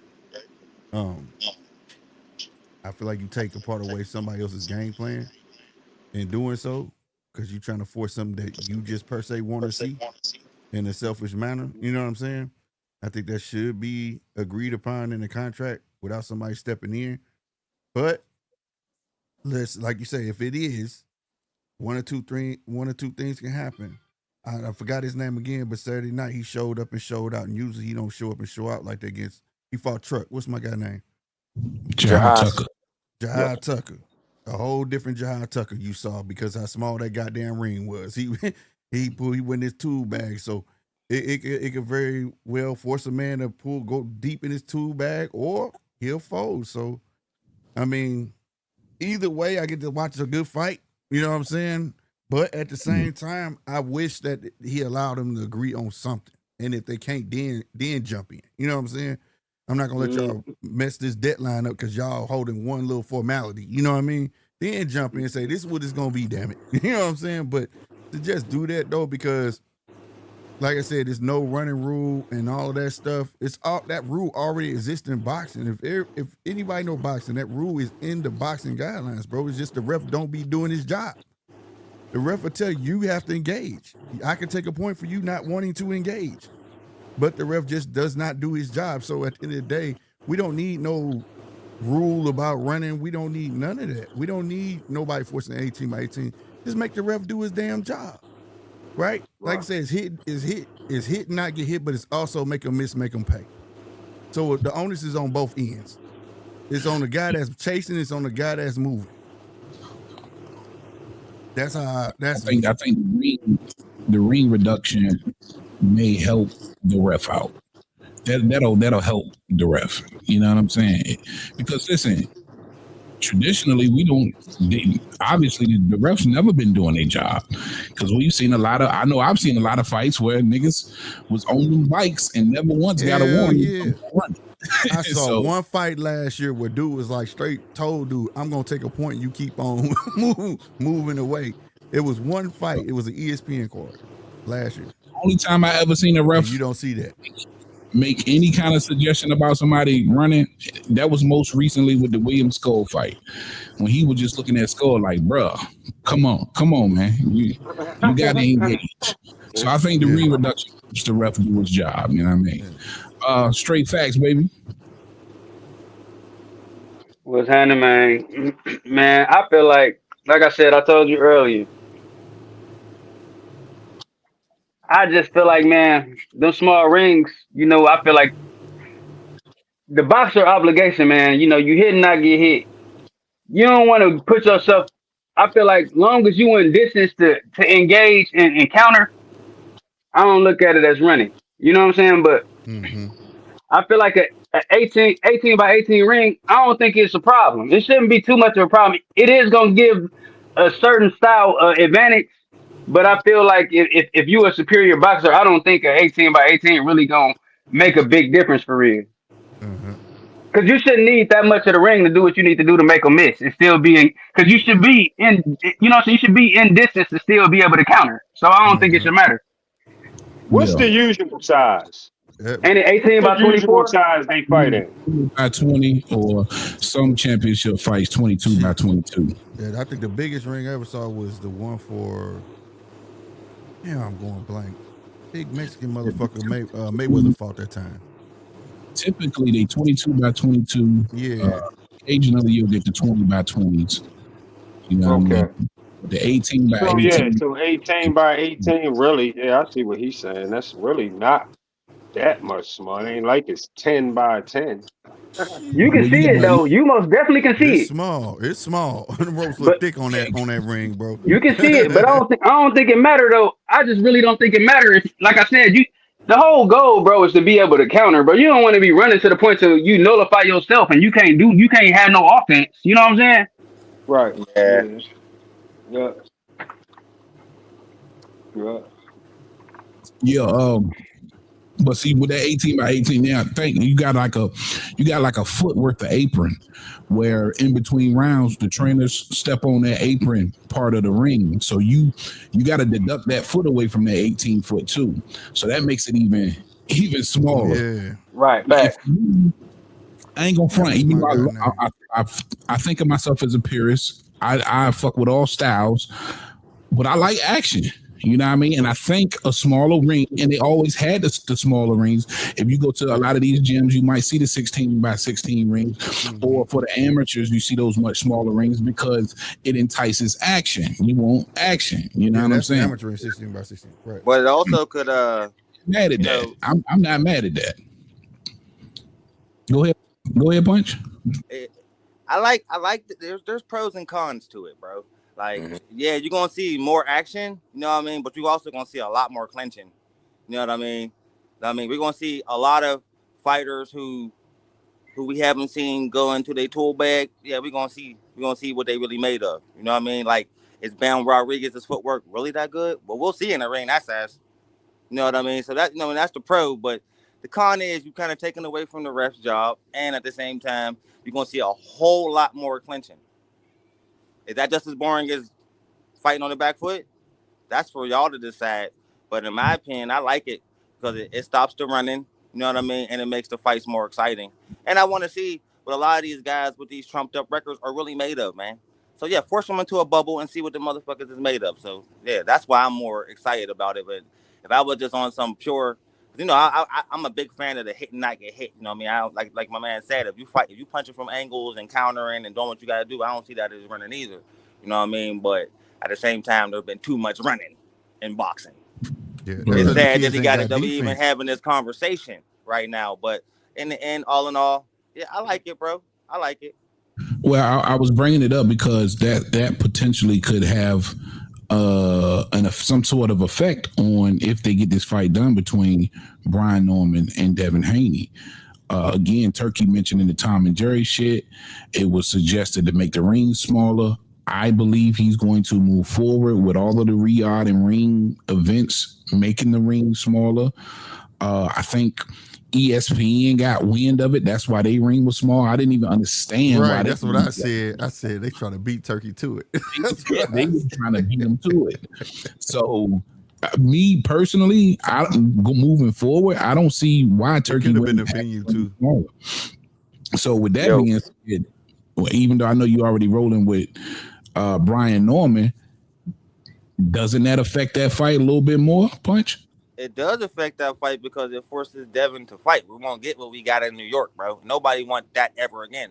So, yeah, it puts him in a situation to, nigga, Devin, your dad's calling you Debo. Well, we're going to see when they put you in the ring with Debo in a small-ass ring, my guy. You know what I mean? And I want to see these things. I want to see evolution because I'm seeing evolution from Norman Jr. I think Devin Haney hit the ceiling, bro. I think what we got in the Lomachenko fight or maybe the Regis Prograis fight is the best we're ever going to see him. I don't think he's going to go no higher from there, bro. I think that's just who he is. You know what I mean? And I think Brian Norman Jr. is too much for him. And I can see how some people could see it as a 50-50 fight, but I don't think we're not going to get that Regis Prograis Haney. That sharp stay on the back foot, and make the dude come to him. I think Haney's going to try to come in there trying to prove a point again and get put the hell down. That's just my opinion, but I think that's what's going to happen. And a smaller ring is going to increase that chance. Yeah. I can dig it, man. Shout out DJ in the chat. He says Shakur versus Zepeda already 18 by 18. So I'm guessing they already released the reports for that particular fight, and that's going to be a 18. Wow. And that's a great segue, DJ. Thank you very much, my brother. Shakur versus Zepeda. That's another topic that I did want to touch on while we was here. Like you ain't let me touch on that. For sure. I'm glad to hear that the report is that it's an 18 by 18 ring. A lot of people giving Zepeda a hell of a chance. Fellas, Shakur Zepeda. Yeah. Everybody. You ain't never let me touch on the last one. Answer that question. Oh, I'm sorry. Go ahead. Yeah, I'm saying that. Everybody got it. Turkey is, man, that dude is hell. I ain't gonna lie. You know what I'm saying? Of course, the money sound good and all, but Turkey's premier job that he would never even think of, his premier job is to make the sport safer. It don't mean, create runners. No, it's just like in football, how they changed the kickoff. They changed it because they realized the majority of their injuries come from this particular aspect of the sport. You know what I mean? So it takes sports science for people to try to keep these fighters out of wheelchairs, but he's not interested in that. If anything, I think he wants to increase the number of fighters in wheelchairs. You know what I mean? And with all these other brain problems or whatever the case may be. So he's not, good for the sport in its entirety, especially, what he's trying to set up. Like, there's not going to be anybody that's going to last. These guys going to have these wars after wars after wars. And then a new guy's going to come and wash all of them away. Then he'll go through his wars and a new guy come and wash him away. Like, it's just going to be whoever's fresh is going to be able to be the man in Riyadh season. That's what it's looking like. You would think he would have been trying to work with Dana White and go to get UFC instead of go strictly that way. Yeah. Well, TKO, that was people tend to forget this whole announcement of TKO was a facade in the first place. He's been working with TKO since he tried to do what was that golf tournament he messed up the PGA Tour with Liv. He'd been working TKO all the way for us back then to Formula One and so on and so forth. So he's always had some sort of relationship with TKO. You see what I'm saying? Okay. Yeah. So what he doing is he want to make a league. That's his whole thing. But he just can't have that way. That's why you hear him saying stuff like, for this Terrence Bud Crawford fight, he made that announcement. If you young, you upcoming, send us a video. Maybe we'll think about putting you on the card. He want to tackle the young market so he can have a league of his own where is one belt. He likes the UFC model. I don't know if you ever watched the interview with him with Oladipo in the beginning when Turkey first arrived. Listen to what he said. He said he wants to make a league, one belt. He likes the way He said that's why UFC works. They got the theatrics. They got they stay hip for the kids and this, that, and the third. And also, it's one company. He said that's why it works. I ain't got to deal with 4 other companies and all these promoters. That's his goal. And I'm not gonna lie, man. I have to say, you know what? I was knocking UFC for a while. Like I don't pay that shit no mind. It's that, and guess what, man? I've been watching this shit out UFC now. UFC then got my attention. I'll be watching them fights now, and I sit down and really took my time and really pay attention and watch them boys fight. Yeah, they get the best against the best a lot. They get most of the best against the best shit all the time. They had that shit on a Friday night. You would be watching some shit you thought you supposed to been watching on pay-per-view. I watched that bare knuckle fight, and that's what I watched. But man, for years, and I can't turn that page, man. I think it's just they fuck me up when they go to the ground. If they can do something and fix that part of it, I would probably be a little bit more inclined to watch. Talking about with UFC? I'm going roll Robert Jenkins, EW, man. Good to see y'all. Bell Terrence, what up, man? Good to see y'all for sure. Go ahead, Buck, sports. Heavy, what you was talking about, UFC, when you said that's the part that get on your nerves, them on the ground? Well, that's the part where it makes me lose interest. You know what I mean? Like I've sat there and tried to watch UFC. I've watched some of the main events in the past. I can't tell you no fighters' names or none of that. When it comes to UFC, I'm a complete casual.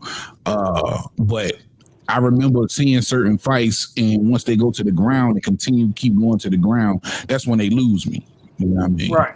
I got you. And they do get bored. They can't get bored down there on the ground. Like you like to really see them on their feet. That's why whoever was just talking about the bare knuckles, I've been seeing those fights too. I've been paying attention to that too. So all that fighting, I mean, you know, I mean, but like people saying, you like that slap bullshit? Boxing, huh? You like that slap bullshit? What you mean? That shit where they be slapping the shit out of each other. Oh my goodness, that shit crazy as shit, man. That's just too far from me, bro. That's too much. I tried to get into it, man, but I can't take it serious. I just bust out laughing every time. Yeah, that shit crazy right there. Bro. That's some crazy shit right there. I'm talking about but you know, he want to make boxing. He trying to make boxing like I see what some people trying to protect with him making the ring so smaller because they've been fighting with the ring like y'all said, 22 or 24 for all these years. Like look at all the years that they went by in the sport, and then now finally somebody pop up. And just because of what he want to see, that's kind of like selfish. Like you can't really, casual. you know what I'm saying? I mean, hell yeah, that's from that bullshit he tweeted. Like, I want these two dudes to lose, so I got big plans for these two guys. Like, bro, what is you doing, man? Let me what ask are you y'all doing, dog? Like, that right there showed how casual Turkey really is, bro. Well, let me ask you this. You ain't supposed to tweet that shit out, bro. You just put pressure on these niggas. You made these two niggas want to ruin the party for real now. Let me ask you. He be putting the cart before the horse. Go My ahead, bad, Heavy. My bad, Heavy. Let me ask you this: if it was you, and you putting up all your damn money, and you the one funding this shit and giving these niggas these big ass paydays, I just said that shit behind the scenes to them niggas. Like, bro, I really want y'all niggas to lose. I wouldn't have tweeted it to the world. Well, no, I'm saying as far as the ring size and how I feel all that. Listen, after that New York shit, all that money he put into that New York shit and how horrible that shit turned out, bro, I understand. I completely get it. That can't happen twice. You know what I mean? Grateful, man. We like the names, even though they haven't been the greatest fights, these name matchups that he's been giving us, the shit niggas have been asking for a long time, bro. We have to get to a certain extent. Oh yeah, I'm not saying nothing wrong about the fights he's putting on. It's just the shit he's tweeting, bro. Oh, okay, my man backstage, man. I'm gonna get with y'all in a second. Find your way out. Senior in the building. Okay, all right, Heavy. All right, let's bring the guy up here, man. My man's. What's up, man? Oh man. My bad. What's Mr. up, bro? Brian Norman joining. It's been a minute, man. It's been a damn minute. I appreciate you. Let me tell you something. I don't have everybody's name saved in my phone, but I got your name saved in my phone, dog. Oh man, my nigga, man, I appreciate you, boy. And I'm sorry, man. You know I would have been guy with you, but your boy a busy man. I got to get out here and hustle for mine. This YouTube Yeah, shit, sure. man, I'm with you. I'm right here with you, big dog. I'm right here with you, man. It's all good. For sure. Now listen, we got to catch up. I need at least a few minutes of your time because of course I followed you all through Japan. So let's start there, man. The whole Japan experience. Give it to me. Man, it was wonderful, man. Like I keep telling people, man, it's a different culture, nothing like us. I think that I was telling somebody this today. Like if you had the money, if you weren't like me, like for me, I got business to deal with kind of all the time. But I did have somebody, thankfully, to look out for what I had going on while I was over there. So, bro, that was the most peaceful time I had in my life for a long time, bro. For a very long time. Ain't no getting upset. Ain't no being mad. Ain't no road rage. Ain't nobody, ain't no bunch of yelling and talking. I mean, it's just a very peaceful, respectful place. You know what I'm saying? Yeah. And listen, man, everybody need that shit from time to time, especially for a little gap in your life where you relax and have some man. R&R, I'm telling y'all, find you somewhere to go. You know what I'm saying? They don't have like the most places to go. I'm talking about in general as a whole, just your everyday life. But 2 weeks over there, bro, is good for you. 2 weeks over there is gonna ease your mind. Long as you ain't got no problem that you bringing with you. So the meaning, don't bring your girlfriend that always slap you upside the head when you sleep. You know all that going through your personal staff. You know what I'm saying? Don't bring her over there. You feel what I'm saying? Absolutely. Now, and Lil, shout out to the team that went over there with y'all as well, man. You want to give those guys a lot of credit for bringing that support over there, man. I know that was a lot of love, and my man Mark Nash for sure. Shout out Mark Nash for having that support and getting out there. But leading up to that fight, man, I don't know if you remember, but I text you, and in that text, I called it. I say, listen, man, y'all finna have KO of the year. I called it, bro. Right. Yeah, man. Yeah. It was a good fight, man. Good performance by my son. Just psychic tough dude or whatever. You know what I'm saying? Lined him up and took him out. Like he lined him up like a T-ball and knocked it out of the park. You know what I'm saying? So, big up my boy. Say what up? What was the game plan for Sasaki? The game plan for Sasaki was to stay close. It was to stay close like he did. It was because we looked at how he got his knockouts. The way he got his knockouts was people always pulling out. It was people always backing up. And he kind of jumped. He throws left hooks a lot.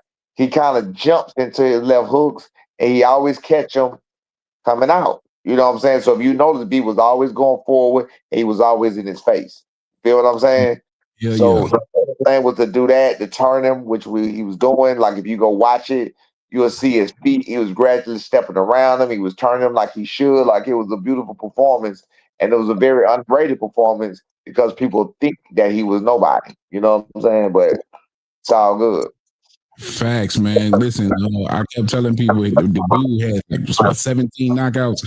He had 17 knockouts for no reason. He was extremely game.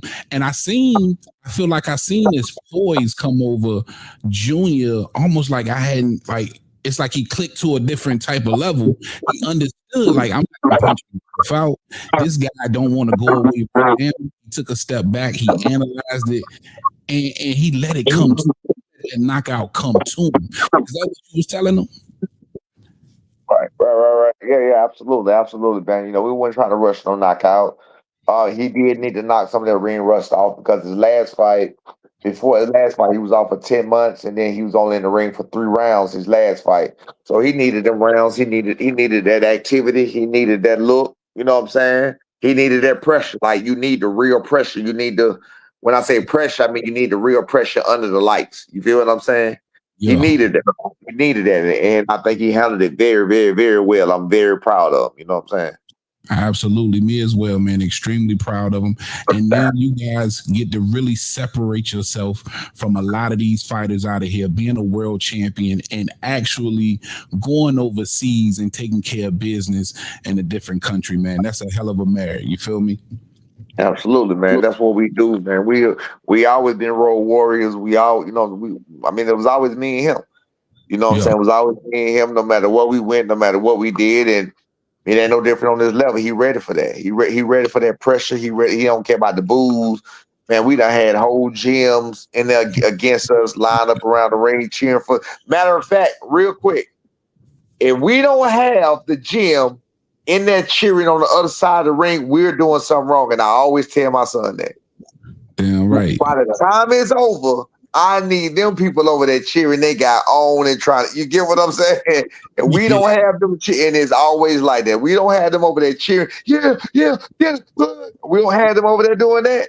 Then we ain't doing nothing right. We ain't doing nothing. You feel me? Damn job. You ain't doing your job. We're doing our job.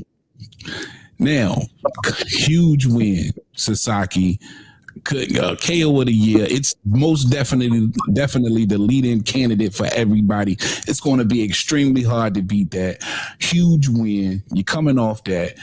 Now let's get into the dirty shit, right? Now, of course, it's making its rounds. We all seen you, or most of us seen you over there. Shout out Ness and TBV getting into it with old Bill Haney. Things got extremely heated, and let's just call it what it was. Bill overstepped a little bit, right? Shit got disrespectful, right? That was on Coach Malachi True Sports Media Show. That wasn't on the My Sports. Right. Malachi Show, yeah. Now, does this officially make it bad blood between you, or at least for you? Well, it's kind of hard to, forget what he said, you know what I'm saying, and the reasons, but I'm an understanding guy, you know what I'm saying? He came back, he apologized, I apologized, and he understood, and he been pretty level-headed since then, so I ain't gonna say that just yet. Nah, I'm cool. I'm all right. It is what it is. I mean, I ain't that damn sensitive where you say something and I just break. Nah, I ain't like that. It's cool. Yeah, and everybody's been giving. Hold on. Until further notice, I'm leaving it at that. Disclaimer. And listen, everybody's giving you a ton of credit for your poise, for the way you've handled things, and just straight up and being respectful. And we understand that shit came from his end and not yours, right? That was something you was dragged into. Yeah, so, I was trying to get him to chill. I was trying to get him to stop. Like even the whole 9, even what it was about. I was like, bro, stop, bro. I know things, and even like I said, even what it was about. Like I just said this on Mill City a little while ago. I'm not a faker. I don't do all the faking. I don't do all the capping. I can say whatever because when you come back and say whatever to me, I'm not ashamed of whatever you got to say. You feel what I'm saying? So, I think it was more so that I kind of exposed some things that was said and done or whatever else. And I don't know. I don't know if that's what it was. I don't know what happened to make him crash out like he crashed out. But again, bottom line, we apologize like grown men. We know we got business to do together. Our sons got business to do together. These are real deals we're talking about. We're talking about multi-million-dollar deals with that, that we messing with. You feel what I'm saying? Both of our sons are young, so you got to put all that aside when it comes to business like that, especially when, like, imagine messing up a multi-million-dollar deal for your son. That ain't cool. Because you being emotional. Yeah, because you being emotional. That ain't cool. Hell no. And I think he was trying to paint that narrative like he the boss man behind the scene, pulling screens and making shit, you know what I mean? Making shit shake. And I think and again, I think all of that, what I was saying, the truth hurts anybody. The truth just hurts when it's not good and it's not in your favor. You know what I'm saying? And of course, I'm the one that's gonna pull all the cards. I'm gonna pull all the curtains down. What's in there? What y'all doing in there? I'm gonna pull all the covers back. You feel what I'm saying? So I'm exposing operation. I'm exposing everything. Who in here? You feel what I'm saying? Show everybody. We want to see. You feel me? So. I mean, like I said, that's what it was, but we squashed it. We good. You know what I'm saying? Fight should still be made.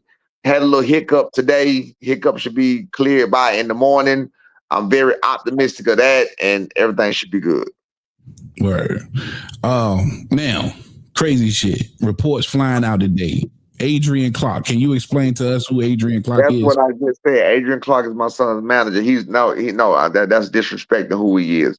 He's the owner of the management company that manages my son. So that's what. Now he had some interesting tweets that came out, basically saying, "Hey, that was fast, that was quick." He asked, "Was he being punked?" And basically was kind of saying the fight was off. Yeah. No, that again, there was a little hiccup. So a little hiccup. There's something that needed to be dealt with or whatever else. And he might have jumped the gun. I'm not sure. What's up with that, but he might have jumped the gun a little bit or whatever. But again, that's how he was feeling at the time. So people are very impulsive when it comes to tweets and what you get. So I think it was pretty much on that level. You know what I'm saying? And that's what it was. But again, I think it should be hashed out by in the morning. It had nothing to do with no team, neither one of the teams at all. Okay, yeah, because sometimes shit come down the pipeline and words get misconstrued. Exactly. It was something that nobody expected to happen, but it should be good. Everything should be good because, like I said, the terms are agreed on both sides. What happened is nothing, so everything should be fine by morning. Good, man. That is awesome. That's crazy good news, man, for sure. Now I gotta ask you, Coach. Everybody's talking about this whole Tom and Jerry thing, and people are making a big deal out of the ring size, and I am too. Now, with them terms that y'all signed, was anything mentioned about the ring size? No, not to us. Not so far, no, sir. Okay. Now, is that something y'all? I asked Bill, so he making all the decisions that he said, and he couldn't tell. You about the bullshit. He won't talk circles around you about that. That's all. Right.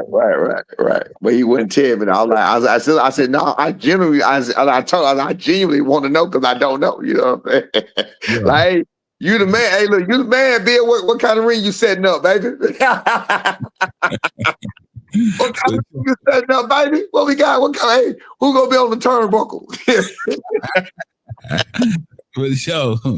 Now, listen, would that be an issue for you? All right. So if Turkey say, "Hey, listen, man, I want this in an 18 by 18," no ring will be an issue. No ring. I don't care if it's a 24 by 24. No ring will be an issue for us. Not one. You have to know when you're in those four corners. You got to know your way around them. No ring will be an issue for us. Okay. Now, shout out my man that was on earlier. The shadow band, and it was something that I mentioned as well. I feel like the last time y'all really seen a style similar to Devin Haney was that Quentin Randall fight, right? Where you had somebody, in my opinion, I don't know how you feel about it, Coach, but in my opinion, he just didn't come to fight. You know what I'm saying? Now with Devin Haney, right? Of course, I already know you calculating in your head, you figuring out your game plan already. What's going to be that? Like, as far as Devin Haney, if you get that Jose Ramirez Devin Haney, what's the formula, man? It's not hard. Jose Ramirez just didn't cut the ring off right, and he wasn't throwing punches. It's a certain. Devin Haney was there to be hit. Jose Ramirez just wasn't doing his part. Devin Haney was there to be hit. He wasn't so far out of range. I saw it. I saw the whole thing. I watched it over and over. And just like Devin Haney was hitting him, he was there to be hit too. He just wasn't reacting at the right times. That's all. That's it. Yeah, facts. Yeah, you absolutely right. I seen the same thing. I just felt like in the spots Jose should have been letting his hands go. He didn't. Exactly. That's going to be the. You must be listening to me. You've been listening to me. Stop lying. I taught you. Stop. We didn't look. We great minds think alike, man. We just said the same thing so many times. Man, he got to let his hand. It was spots he should have been letting his hands go. So you telling me that's going to be the difference? That's going to be what Brian Norman Jr. does that Jose Ramirez didn't do. He's going to let them hands go in those spots. No problem at all. I don't see that. There was no problem with it. There was no problem at all. That was Jose Ramirez should have won that fight. Facts. I agree with you there, man. I agree with you there. Now, listen. I know that you have a ton of respect for Devin Haney and the type of fighter Devin Haney is, what he's been able to accomplish in the sport. I also believe you think he's an elite fighter. Would you agree with that? Absolutely. Now, would you say that this would be the best competition your son has ever faced professionally? Absolutely. Now, and I can't expect for you a different answer, but these lights are a little bit different. These lights could be potentially a little bit brighter. At 24 years old, the youngest champ in the game, do you feel like these lights might be just a little bit too bright? It's not gonna matter. It's just, again, he's at where he's at. He's been where he's been. That was just a stepping stone to get him ready for this. He's fine. I love it. I love it. Googly muggly. Now, did it mention potentially where this fight is going to take place? I've heard that it's Riyadh season. It would be in Saudi. I don't have the answer on that right now. No, man, boy, you look tired as hell. I ain't gonna hold you to. I am tired. I'm yawning like hell. I don't even know. Yeah, but you know what though? You know what got me messed up? Them damn 13 hours, man. I know it's been a week. It's been a week. Today make a week. Tomorrow. Friday makes 7 days that I'll be back. So it's been 6 days, bro. I've been trying, man. I'm trying to catch up. That's it. Because the 13 hours forward and the 13 hours back. You feel what I'm saying? Like I'm on a whole different scale, man. And when I fall asleep now, I be dying, bro. Like I just go out, like I'm over with. I ain't sleep. I'm like dead to the world. Doing these interviews and promoting, man. I know it's a lot you got going on. And man, shit, I'm just I've been here so early with you, man. I was trying to tell people about this Norman train so long ago. I remember y'all last fight that you had at home. So hopefully, after this fight, after you knock Devin out, y'all can go home and finally have that huge homecoming that I know y'all eventually won't, man. Matter of fact, tell me about that, and I'm gonna get ready. I'm gonna go ahead and let you go, man. We good. Don't worry about me. We good. We good. Don't worry about me. I'm straight. I'm a trooper, big dog. So anyway, as far as the homecoming, that was the plan for Top Rank Next. The homecoming, they Carl Moretti did an interview. He was like looking to do a homecoming. I think at State Farm Arena in October. But the Devin Haney fight is a much bigger fight, so we would much rather have that. You know what I'm saying? So, it is what it is. Okay. Yeah, because I kept hearing Saudi Arabia, but if y'all could get it at home, man, that would be dope. And I don't think Devin would be opposed to that. I mean, first of all, if it's a Riyadh season card with the Turkey, like when does Atlanta come into play with Turkey? Like you've seen them in New York and you've seen them in Riyadh. I don't think he had none in Vegas, right? Yeah. I think he had a card in Vegas already. Okay. Well, yeah, I just remember New York and Saudi Arabia. I don't remember him having none in Vegas. I can't remember which one was in Vegas. But you know what I'm saying? But I don't think Atlanta fit that narrative or whatever, not quite yet or whatever. But, again, my son's a world champion. I've never been to Saudi Arabia. He's never been to Saudi Arabia. I know they got a couple of wars and whatever going on over there, but I would like to go. You know what I'm saying? We would like to go travel the world and fight in the world. You know what I'm saying? Absolutely. And just so we have just complete clarity for my little viewers that rock hard with me, man.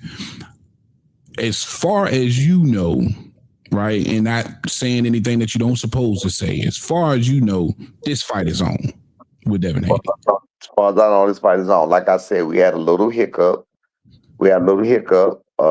Adrian put out that tweet, I guess, impulsively. And once he did that, we got the phone calls. We talked about it. We said we might hold this back in the road. We'll let you know what's up. Talked a little more. He was like, we'll know for sure in the morning. Cool, let's bet run it. But it's looking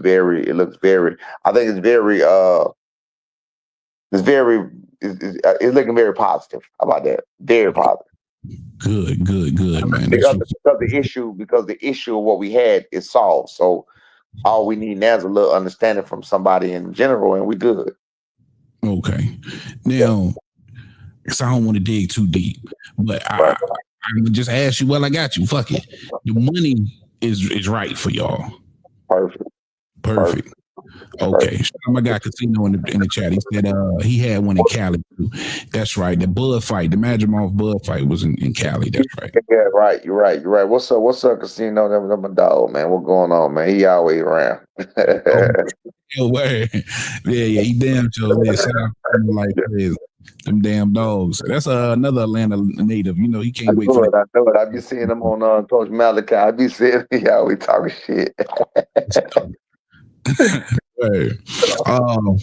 Man, that's what's up though, then, man. I got it. While I got you, you know, of course, I want to make sure you get promoted and get your stuff out there. But I gotta ask you because we just two niggas on the block for the most part. We gonna talk shit and swallow spit and all that good shit. But, Shakur Zepeda, gotta ask you about that, and I gotta ask you about Bud, and of course Canelo. All right, Shakur Zepeda, I think that's next week or no, a couple weeks out. The easiest one for me to answer is Bud Canelo. I got Bud over Canelo. I don't think Canelo is big. He's not that big. I don't think, but Canelo is punching like that at 168. His record at 168 has shown he's not punched like that at 168. I'm sure Crawford has sparred people on multiple occasions, people bigger than Canelo, you know what I'm saying, even before this fight. So I really believe it's going to be a lot more even than people think it is. Okay. Well, listen, I think we bumped heads on the Spence Crawford, and we're gonna bump heads on this one. We're gonna bump heads on this one. Cause he ain't punching like that at 68 because he ain't been fighting no 47 pounders. All right. So I have 47 pounder in front of him. Shit might look a little different. All right, so we're gonna look at it like this. So the first time we bumped head about Spence and Bud, and you picked Spence. I'm sorry, you picked Bud and I picked Spence. Now look, so now this time I'm picking Bud and you picking another guy. Yeah. Facts. Yeah. Man, my heart gonna be with Bud. I'm gonna be rooting for Bud, man. I would love to see him win in Legacy. I want to see the legacy fight, man. Legacy fight. Bud gonna win. I want to see it, man. But I gotta go with Canelo. You haven't seen him fighting guys that small, and then when he fought Jamel Charlo, you seen how he had him folded up. You know what I'm saying? How small is Crawford really? How small is he? I mean, I'm down in gain weight now. I'm 5'9", about 206 now, right? And I'm a good solid size dude. Canelo is 5'7", and he wearing the 168. I would imagine he walk around 185, right? Canelo not that big. I would imagine Crawford fighting at 154 was probably walking around about 175. Crawford is not Crawford. Canelo is not that big. You watch what I tell you. I got Crawford. Okay, I can dig it. Yeah, to me, I got to see how he's going to. I'm gonna take my money's on Canelo, but it's going to be how he reacts, man. Because I felt the same way about Jamel. I was looking at the size, and I was like, "Damn, Jamel, he had the same chain around his neck. Maybe, you know, he appears to be as big as Canelo. That might not be an issue. But as soon as Canelo touched him, he got on that bike, boy. It was a wrap. He folded up. He didn't want to fight. I ain't buying it. I just don't buy it. We'll see, though. I don't buy it. We'll see.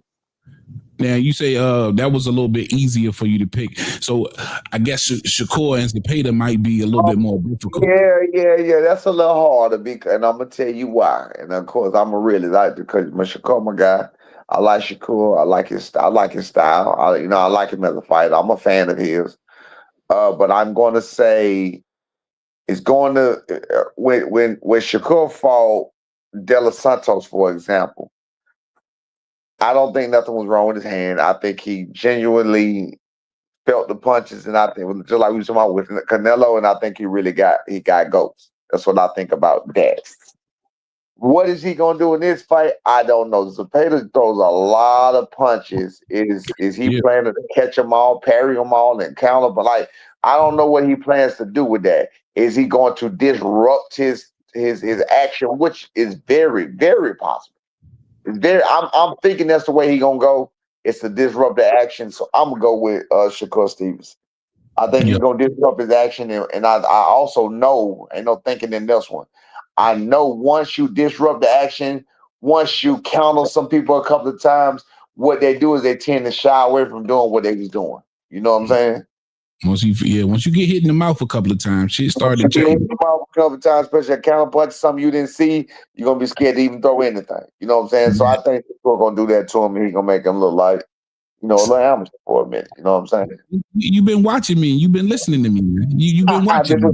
You. That's exactly how I feel. I feel like I think they paid him tailor-made, man. Look, round the 5th or the 6th round, he's going to become target practice. And I wouldn't be surprised if Shakur beat him down, bro. He might not stop him or knock him out, but it might turn bad. It might get ugly for Zepeda. Yeah. I'm thinking the same thing. I'm thinking we'll know for sure about the second round.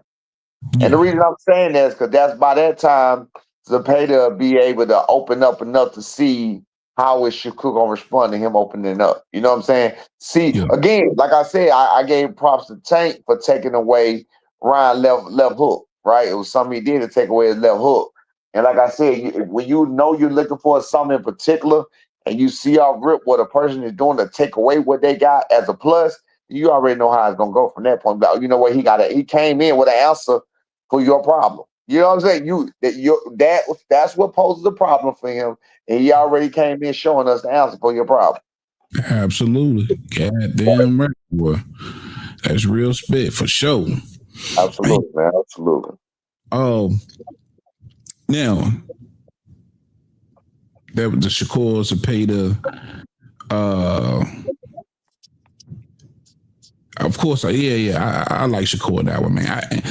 I want to say that maybe he's never seen volume punching like he might see from Zepeda, but I just don't think it's going to be enough to deter Shakur, and I just think it's just too many. It's going to be too many openings for the counters, man. The counters are going to be crazy for sure. And that's my point. What you just said. That's my point. That's why we say we got to see what Shakur going. We'll know by the second round. We'll know. Yeah, we're gonna know by the second round. And by the 6th, I think the whole mask could be off by then. Yep. Yeah. Shout out my guy Rob. Good to see you, boy. All right. And then I had one more question for you, man, and I'm gonna get out of here because I got to get me some sleep myself, man. And I hate to even bring this up, but I don't know the next time I'm gonna get to talk to you, and I wanted to get your intel on it. We already know he kind of shook up the world talking about Lamont Roach, something nobody expected. I remember the last time we spoke, we both gave our 2 cents on that situation, and we were both wrong, right? This rematch now, given what you've seen from from Lamont Roach, and of course Tank Davis, I got to get your opinion, man. What's gonna happen in the second go round? Man, I think it's gonna be a great fight, man. I hope we don't know. We don't know how Lamont is reacting to the fame, the money, the notoriety. We don't know how he's reacting to it. We don't know if he's training like he need to be. We don't know if he's training like he's supposed to be. But I would imagine if he's the same Lamont Roach that went in there, I'm sure that all of us saw things that he could have did better, and either more punches he could have threw, more times he could have threw, and more opportunities of the openings that he had, more body shots that I saw open for him. I'm imagining that he's gonna correct all those mistakes. I'm imagining that, but it's really all about how Lamont Roach fights. It's all about, is he still the same? Is he gonna do? Is he gonna do better? Was he slacking? Was he? Did the fame actually get to him? How he's been working? I think we may know that by his body type. Hopefully he ain't fat. Got on. Don't look out of shape or nothing like that. He should be okay though. I think he'll be fine. Eating good. That boy been eating good. And that's my point. That's what I'm saying. That's my point. Like, come on, bro. You gotta come on. Let's be real. Now, let's be real. Yeah. You gonna let loose a little bit, and it's also is he gonna be willing to sit there and catch and shoot again? Because I think we both was in agreement. We had seen Tank pull all of his tools out his tool bag, but he still had a game Lamont Roach right there catching and shooting. He pulled the tool bag on the ground and was licking through the tools trying to find another tool. That's what he was doing. He pulled all. I saw him pull every last tool out. I saw him. Yeah, man. Yeah, hold on real quick, son. Yeah, come here real quick. Say hi to Mr. Norman. What's going on? Come here. He said, you gonna interview Brian Norman's dad again? Yeah. What's up, dog? What's up, man? You gonna say what's up? Hey, my boy was just your age. Brian Norman was just your age, man. Hey, they grow up so fast. He was just your age, man. How old is Absolutely. How old is he just turned 6, man, and got a mean right hand. I promise you, he was just. I remember like it was yesterday. He had a little girl voice. Yeah, Daddy, you gonna do me down for do without bush? That's where he at. He was just calling me. He didn't even know I was in here. Ain't had no teeth in the front of his mouth. Daddy, boy, go sit down. So. Yeah, that's where he at, man. See, my daughters, man, 21 and 20, but I had him, man. He's the youngest. He's 6, so. You started all over. You got to say, baby mama now. My wife, man, we've been together 24 years, brother. Congrats. That's a beautiful thing, man. Congratulations, man. That's what's up, man. Everybody ain't able, man. I wouldn't able.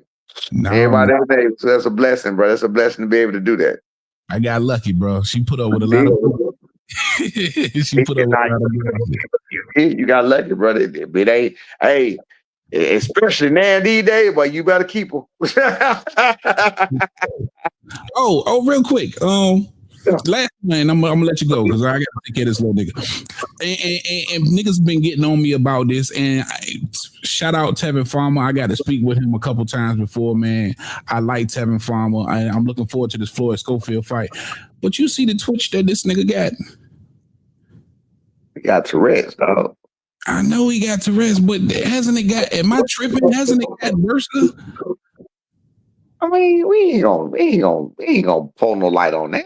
We good. I'm just saying, I worry about fighters, man. But what can he do about it? Well, what you mean? I don't understand the question. What are he gonna do about it? Not fight, my nigga. Like, what are we doing here? Okay, but you saying that, I feel you.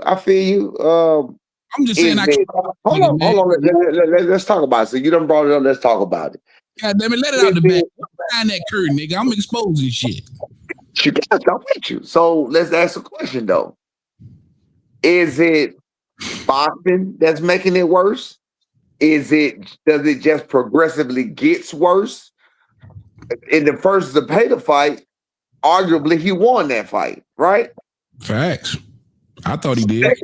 Second Zepeda fight, he lost the fight. But did the Tourette's have a problem with that? He's been fighting with Tourette's. He's been doing this. I mean, again, I say with the first fight, he was doing his thing. He was doing his thug fizzle. I don't think it was, if he doing it, man. Again, like I told somebody else, I see it as nothing to talk about. I see it as he's doing that in spite of his issues. You know what I'm saying? Yeah. So like, it's more credit to him. He get more props for having Tourette's and going through what he going through and dealing with what he dealing with and still fighting at his high level and being a player in the game and being a contender and fighting for titles and you know what I'm saying or getting close to title shots and everything. You know what I'm saying? Yeah. But see, to me, and doing, I ain't gonna say I did my due diligence, but I'm using logic. It's your brain sending a signal to your body to make you move like that. Don't nothing on your body without your brain telling it to move. And that shit is involuntary. You know what I mean? So you saying you think boxing make it worse? I'm saying it ain't helping them. I mean, that's whatever. I mean, maybe this time, maybe he trying to do what he do, and what he like 36 now, 35. Yeah. I think 35, 36, man. I'm a believer of this. I retired twice. I retired at 30, and then I retired at 32. So I retired at 30, came back, did it 2 years later, retired at 32, then came back 14 years later and retired at 45. But let me say about the 30 and the 32, because those are the only ones that matter. When I retired at So for those who don't know, you can tell them. I say I know your story, so if people who don't know, you can tell them. I don't feel like that right now. So anyway, the retired at 30. I said, you know what? I couldn't. I physically, like same thing. What you tell me, I physically couldn't do it, and I physically was seeing something was wrong with me. So I'm not nobody punching bag. I'm not nobody whooping because I had vertigo. You know what I'm saying? I had vertigo. I didn't find that out till after, though. I didn't realize I had vertigo. So anyway, fast forward 2 years later, I'm in the gym training my son B, training my oldest son. I'm taking them to fights, but I'm also sparring. I'm also in there sparring. I'm in, because I'm in shape. I ain't but 30 years old, you know what I'm saying? 30, 31 years old. So I'm in shape. I'm cut up like ever, you know what I'm saying? And I'm working, and man, I like this, man. You know what I'm saying? And I was really good with just sparring. I really should have stuck there. Like, I felt good being in the ring. I enjoy being able to do it. It's a joy. And it's a accomplishment to be able to get in that ring and do what you do skillfully wise. It's enjoying to make a punch slip, come back and count. Like it's enjoyable. That's why you see people when they fight, they doing it's a joy. You know what I'm saying? So with that being said, 30 to 32, I said around 30, 31, I said, you know what, bro? I feel like I can see it do. I got an offer for a fight, good money fight. I said, you know what, bro? You only got one life. You know what I'm saying? I know what happened to me last time. It's been 2 years. I've been sparring. I ain't had no episodes. I had no issues, no nothing. I don't know, was it getting better? I don't know what's up. But so what I did, I went and took my last fight, 2011, November. So when I got in the fight, I did not get that dizzy. I didn't go down, but I felt the same feeling. You feel what I'm saying? I felt it starting. So my coach didn't know. My coach didn't know. I didn't go down. My coach didn't know or whatever else, but I was like, when he hit me, I just, start falling sideways. So I was like, I told my coach, like the last round, like, look, it's the last hurrah, man. It's it. You know what I'm saying? Like I said, he said, what you mean? I said, it happened again. Yeah, I didn't sit down in the stool. I said, it happened again, brother. This is it for me. I said, let's go get it. That's what I told him. You know what I'm saying? I said, it's it for me, baby. We can go get it. You know what I'm saying? I went back out there and this crazy ML stopped the fight. Go look at the time, bro. He stopped the fight literally 2 seconds before the fight was over. And I'm like, bro, I'm literally fine, man. I already told you what was going on. I just can't stand straight. That's it. So I'm falling everywhere, but I'm still fighting. You get what I'm saying? I just couldn't stand up straight, but I'm still fighting. You were drunk. Right. What hurt? It's a difference between hurt and dizzy. I'm just dizzy. So anyway, that's what happened, man. But like I said, with Tevin Farmer, my reason for telling that story is with Tevin Farmer, you only got one life. You only got one chance to do this. You only gonna be young once. I don't believe I have zero regrets in my life. I don't believe in, man, I wish I would. Seeing what my son doing and seeing where he at and seeing where I got it, man, I don't wish I would have did nothing different. I don't wish, it ain't a day that go by, man, I should have. Man, I wish I could. Not at all. It wouldn't for me. Clearly it wouldn't for me. You know what I'm saying? Yeah, absolutely. And I know it's difficult. I know it's difficult as a fighter too, man. That fire, it burns and it burns bright. You know what I'm saying? And for Tevin, man, and I know he's feeling the same way. And for me, again, it's just like when I see fighters and they get a certain age and you just know shit ain't right. You know what I mean? The head space ain't right. The speech ain't right. And you just saying to yourself, damn, if you wouldn't have took them last 2 or 3 fights, what could shit been different?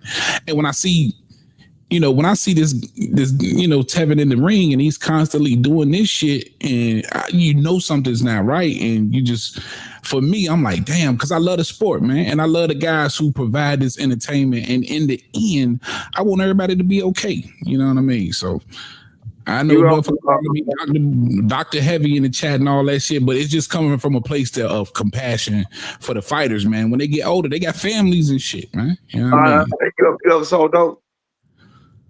Yeah, man. I can't believe that. No, I plead the fifth.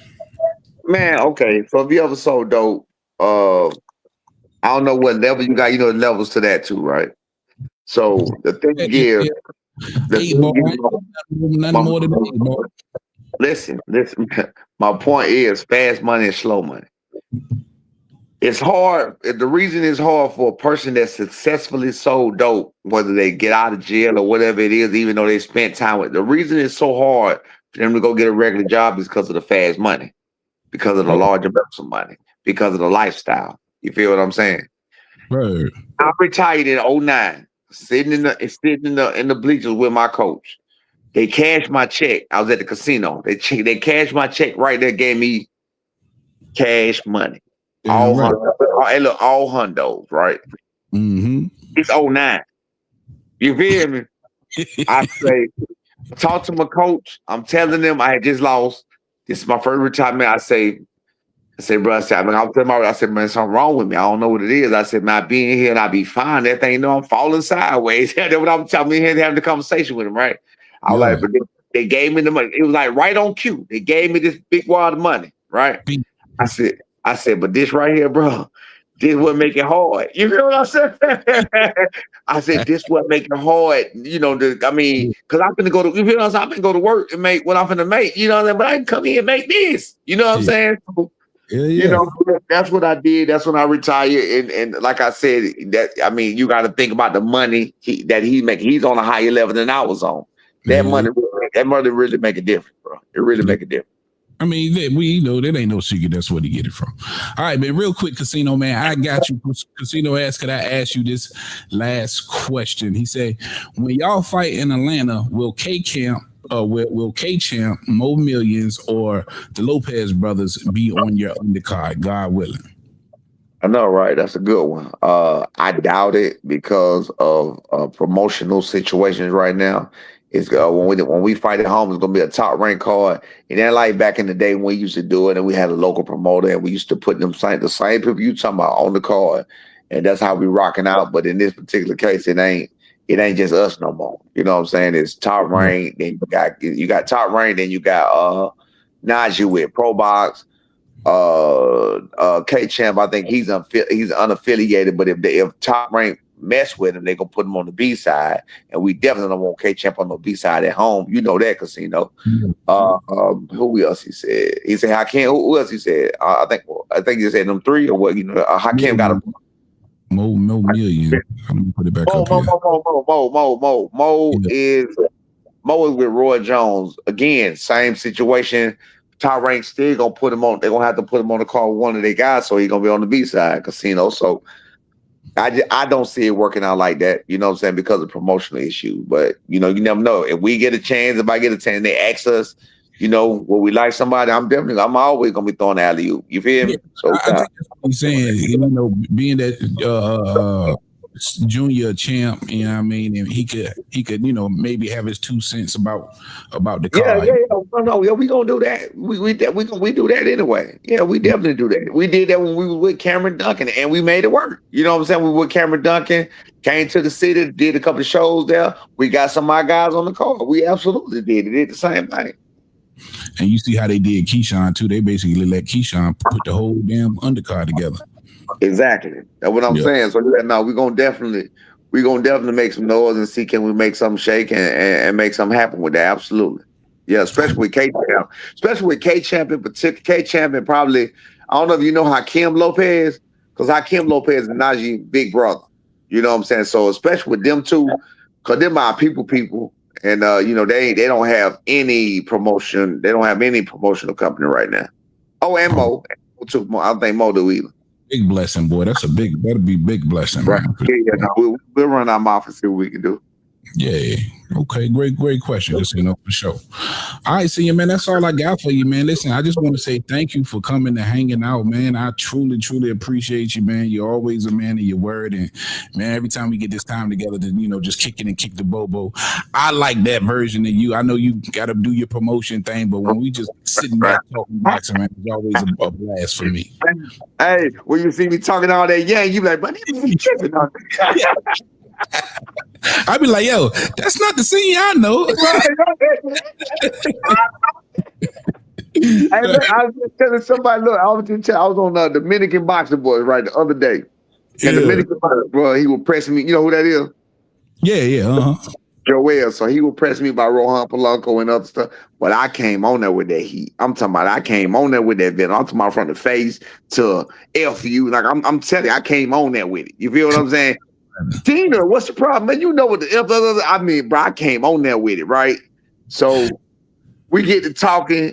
I said, you know what, though? But be real with you, bro. This ain't even me. That's what I told him. I said, this ain't even me. I don't even act like this. You know what I'm saying? I said, I don't act like this. I said, you catch me. I said, you catch me on one of my stories. You catch me in the gym. You catch me on a video somewhere. Man, I'm going to be laughing, playing, kicking the, I'm going to be talking all the trash in the world. You know what I'm saying? Just playing, just living life. Because I'm normally, I said, but I know where I'm at and I know who I'm around. You feel what I'm saying? I know what's going on. You feel what I'm talking about? So they be just like with Bill the other day. They just be putting me in that mold sometimes. You know what I'm saying? And sometimes you have to. Now, see, a lot of these niggas, they know y'all before all this shit, man. You know what I'm saying? They be thinking it's sweet, man. I mean, and at the same time, like this ain't even a joke. And that's why, even with a Greg Hackett or whoever else, and I'm gonna go, my first thing, I'm gonna go to let's hash shit out in the ring then. Cause that's what we do. Let's hash out in the ring then. Cause I want to put hands on you. I got too much to lose. Not real talk. I want to put hands on you, but I obviously got too much to lose. I'm sure you got too much to lose. So let's go illegally. Let's do this the legal way. Let's get in this ring. You feel what I'm saying? Absolutely. Because I thought that's where the shit was going. I was like, yo, the pops need to squabble and go ahead and get this shit. That's what I'm saying. Like, you got people telling me, yeah, you can't let that ride, man. You got to slap him when you see him, bro. I'm not going to Riyadh season in no Saudi Arabia, no West, and slap nobody. I'm not going to jail over that. I'm not lying. You know what I'm saying? I'm not doing that. But I am about that action, and we can't get in the ring, though. You know what I'm saying? Facts. Yeah, senior man. Thanks again, man. And listen, man. Again, always a pleasure. I'm wishing you, and I'm gonna be in your inbox and in your text messages, man. I'm wishing you more love, more support, and you know what? Can I put you on the spot real quick? Man, I don't duck no smoke, man. Hey, you see the smoke in the background up here, right? You see all that smoke in the background? I ain't ducking. I ain't know. Since I've been on Instagram, have I been over here doing it? So when y'all do have that Atlanta homecoming, man, me and my wife would love to come, man. We're gonna put that out there. We're gonna make that happen, man. I got you. My nigga, man. I appreciate that love. All right, man. That's Brian Norman Sr. right here on Heavy Bag TV. Once again, coming and holding it down with your boy, Brian Norman Sr. I appreciate you for coming through, man. Thank you so much. Man. All right, man. Y'all be easy, bro. All right. Hey, I'll let you see. All right. All right. Brian Norman Sr. Yeah. Appreciate that love. Appreciate that love, big dog. Hell of an interview. Thank you so much, Coach, man. Yeah, y'all heard what he said. I'm gonna hold him to that. When Brian Norman Jr. get that homecoming, your boy gonna be down there, and I better not have no cheap ass seats, Coach. Your boy better not have no cheap ass seats. That's all I'm gonna say. Shout out to the chat, man. Shout out to the panel, everybody. Of course, I'm over like I always am. I always try and get up here for at least an hour and a half, but I try and get out and they pull me back in. GMT Sports, Casino Life, Prez.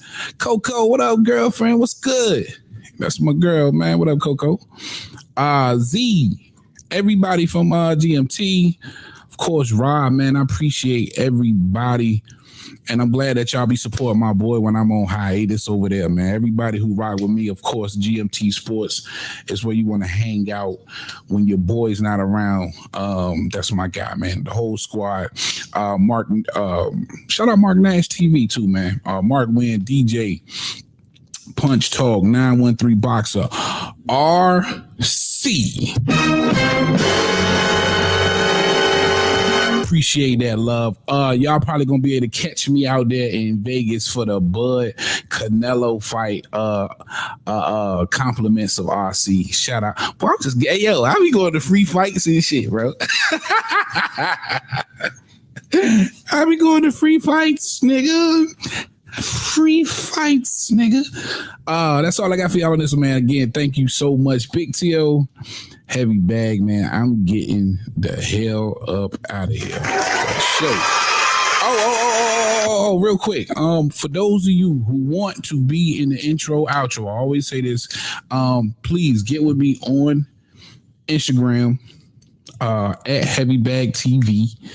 DM me quick 5-10 second video shouting out the channel, and I will add you to the intro outro for the lives. All right, that joint right here. Heavy Bag Boxing TV. Y'all make sure you go sub to my man Heavy Bag Boxing, man. Get your dumb ass in and hit this bag. The Heavy Bag Boxing TV. Y'all just go ahead and subscribe to Heavy Bag Boxing TV because he be lit on his channel. And Heavy Bag Boxing. Heavy Bag Boxing TV. Yo, shout out to Heavy Bag Boxing TV. Heavy Bag Boxing TV. Heavy Bag Boxing TV. Heavy Bag Boxing TV. That's my little bro. Flintstone 412 in the building. Shout out to my guy T.O. Heavy Bag Boxing TV. Get your bitch ass in here and hit this bag. Heavy Bag Boxing, all right? You heard it from me. You heard it here first. Heavy Bags Boxing. Straight out of Norfolk, baby. Let's go. What's up, y'all? Shout out to Heavy Bag Boxing TV. You are tuned in to Heavy Bag Boxing. Get your and hit this bag, dude. Shout out to Heavy Bag Boxing. It's the one and only Blazer Flair. Woo! Yo, what's up? It's your boy Zach, Super Judas, Sound Champion World. I'm giving a big shout out to my home team, Heavy Bag TV. You heard? Keep it live. This is Showtime Sean Porter. You are watching Heavy Bag Boxing.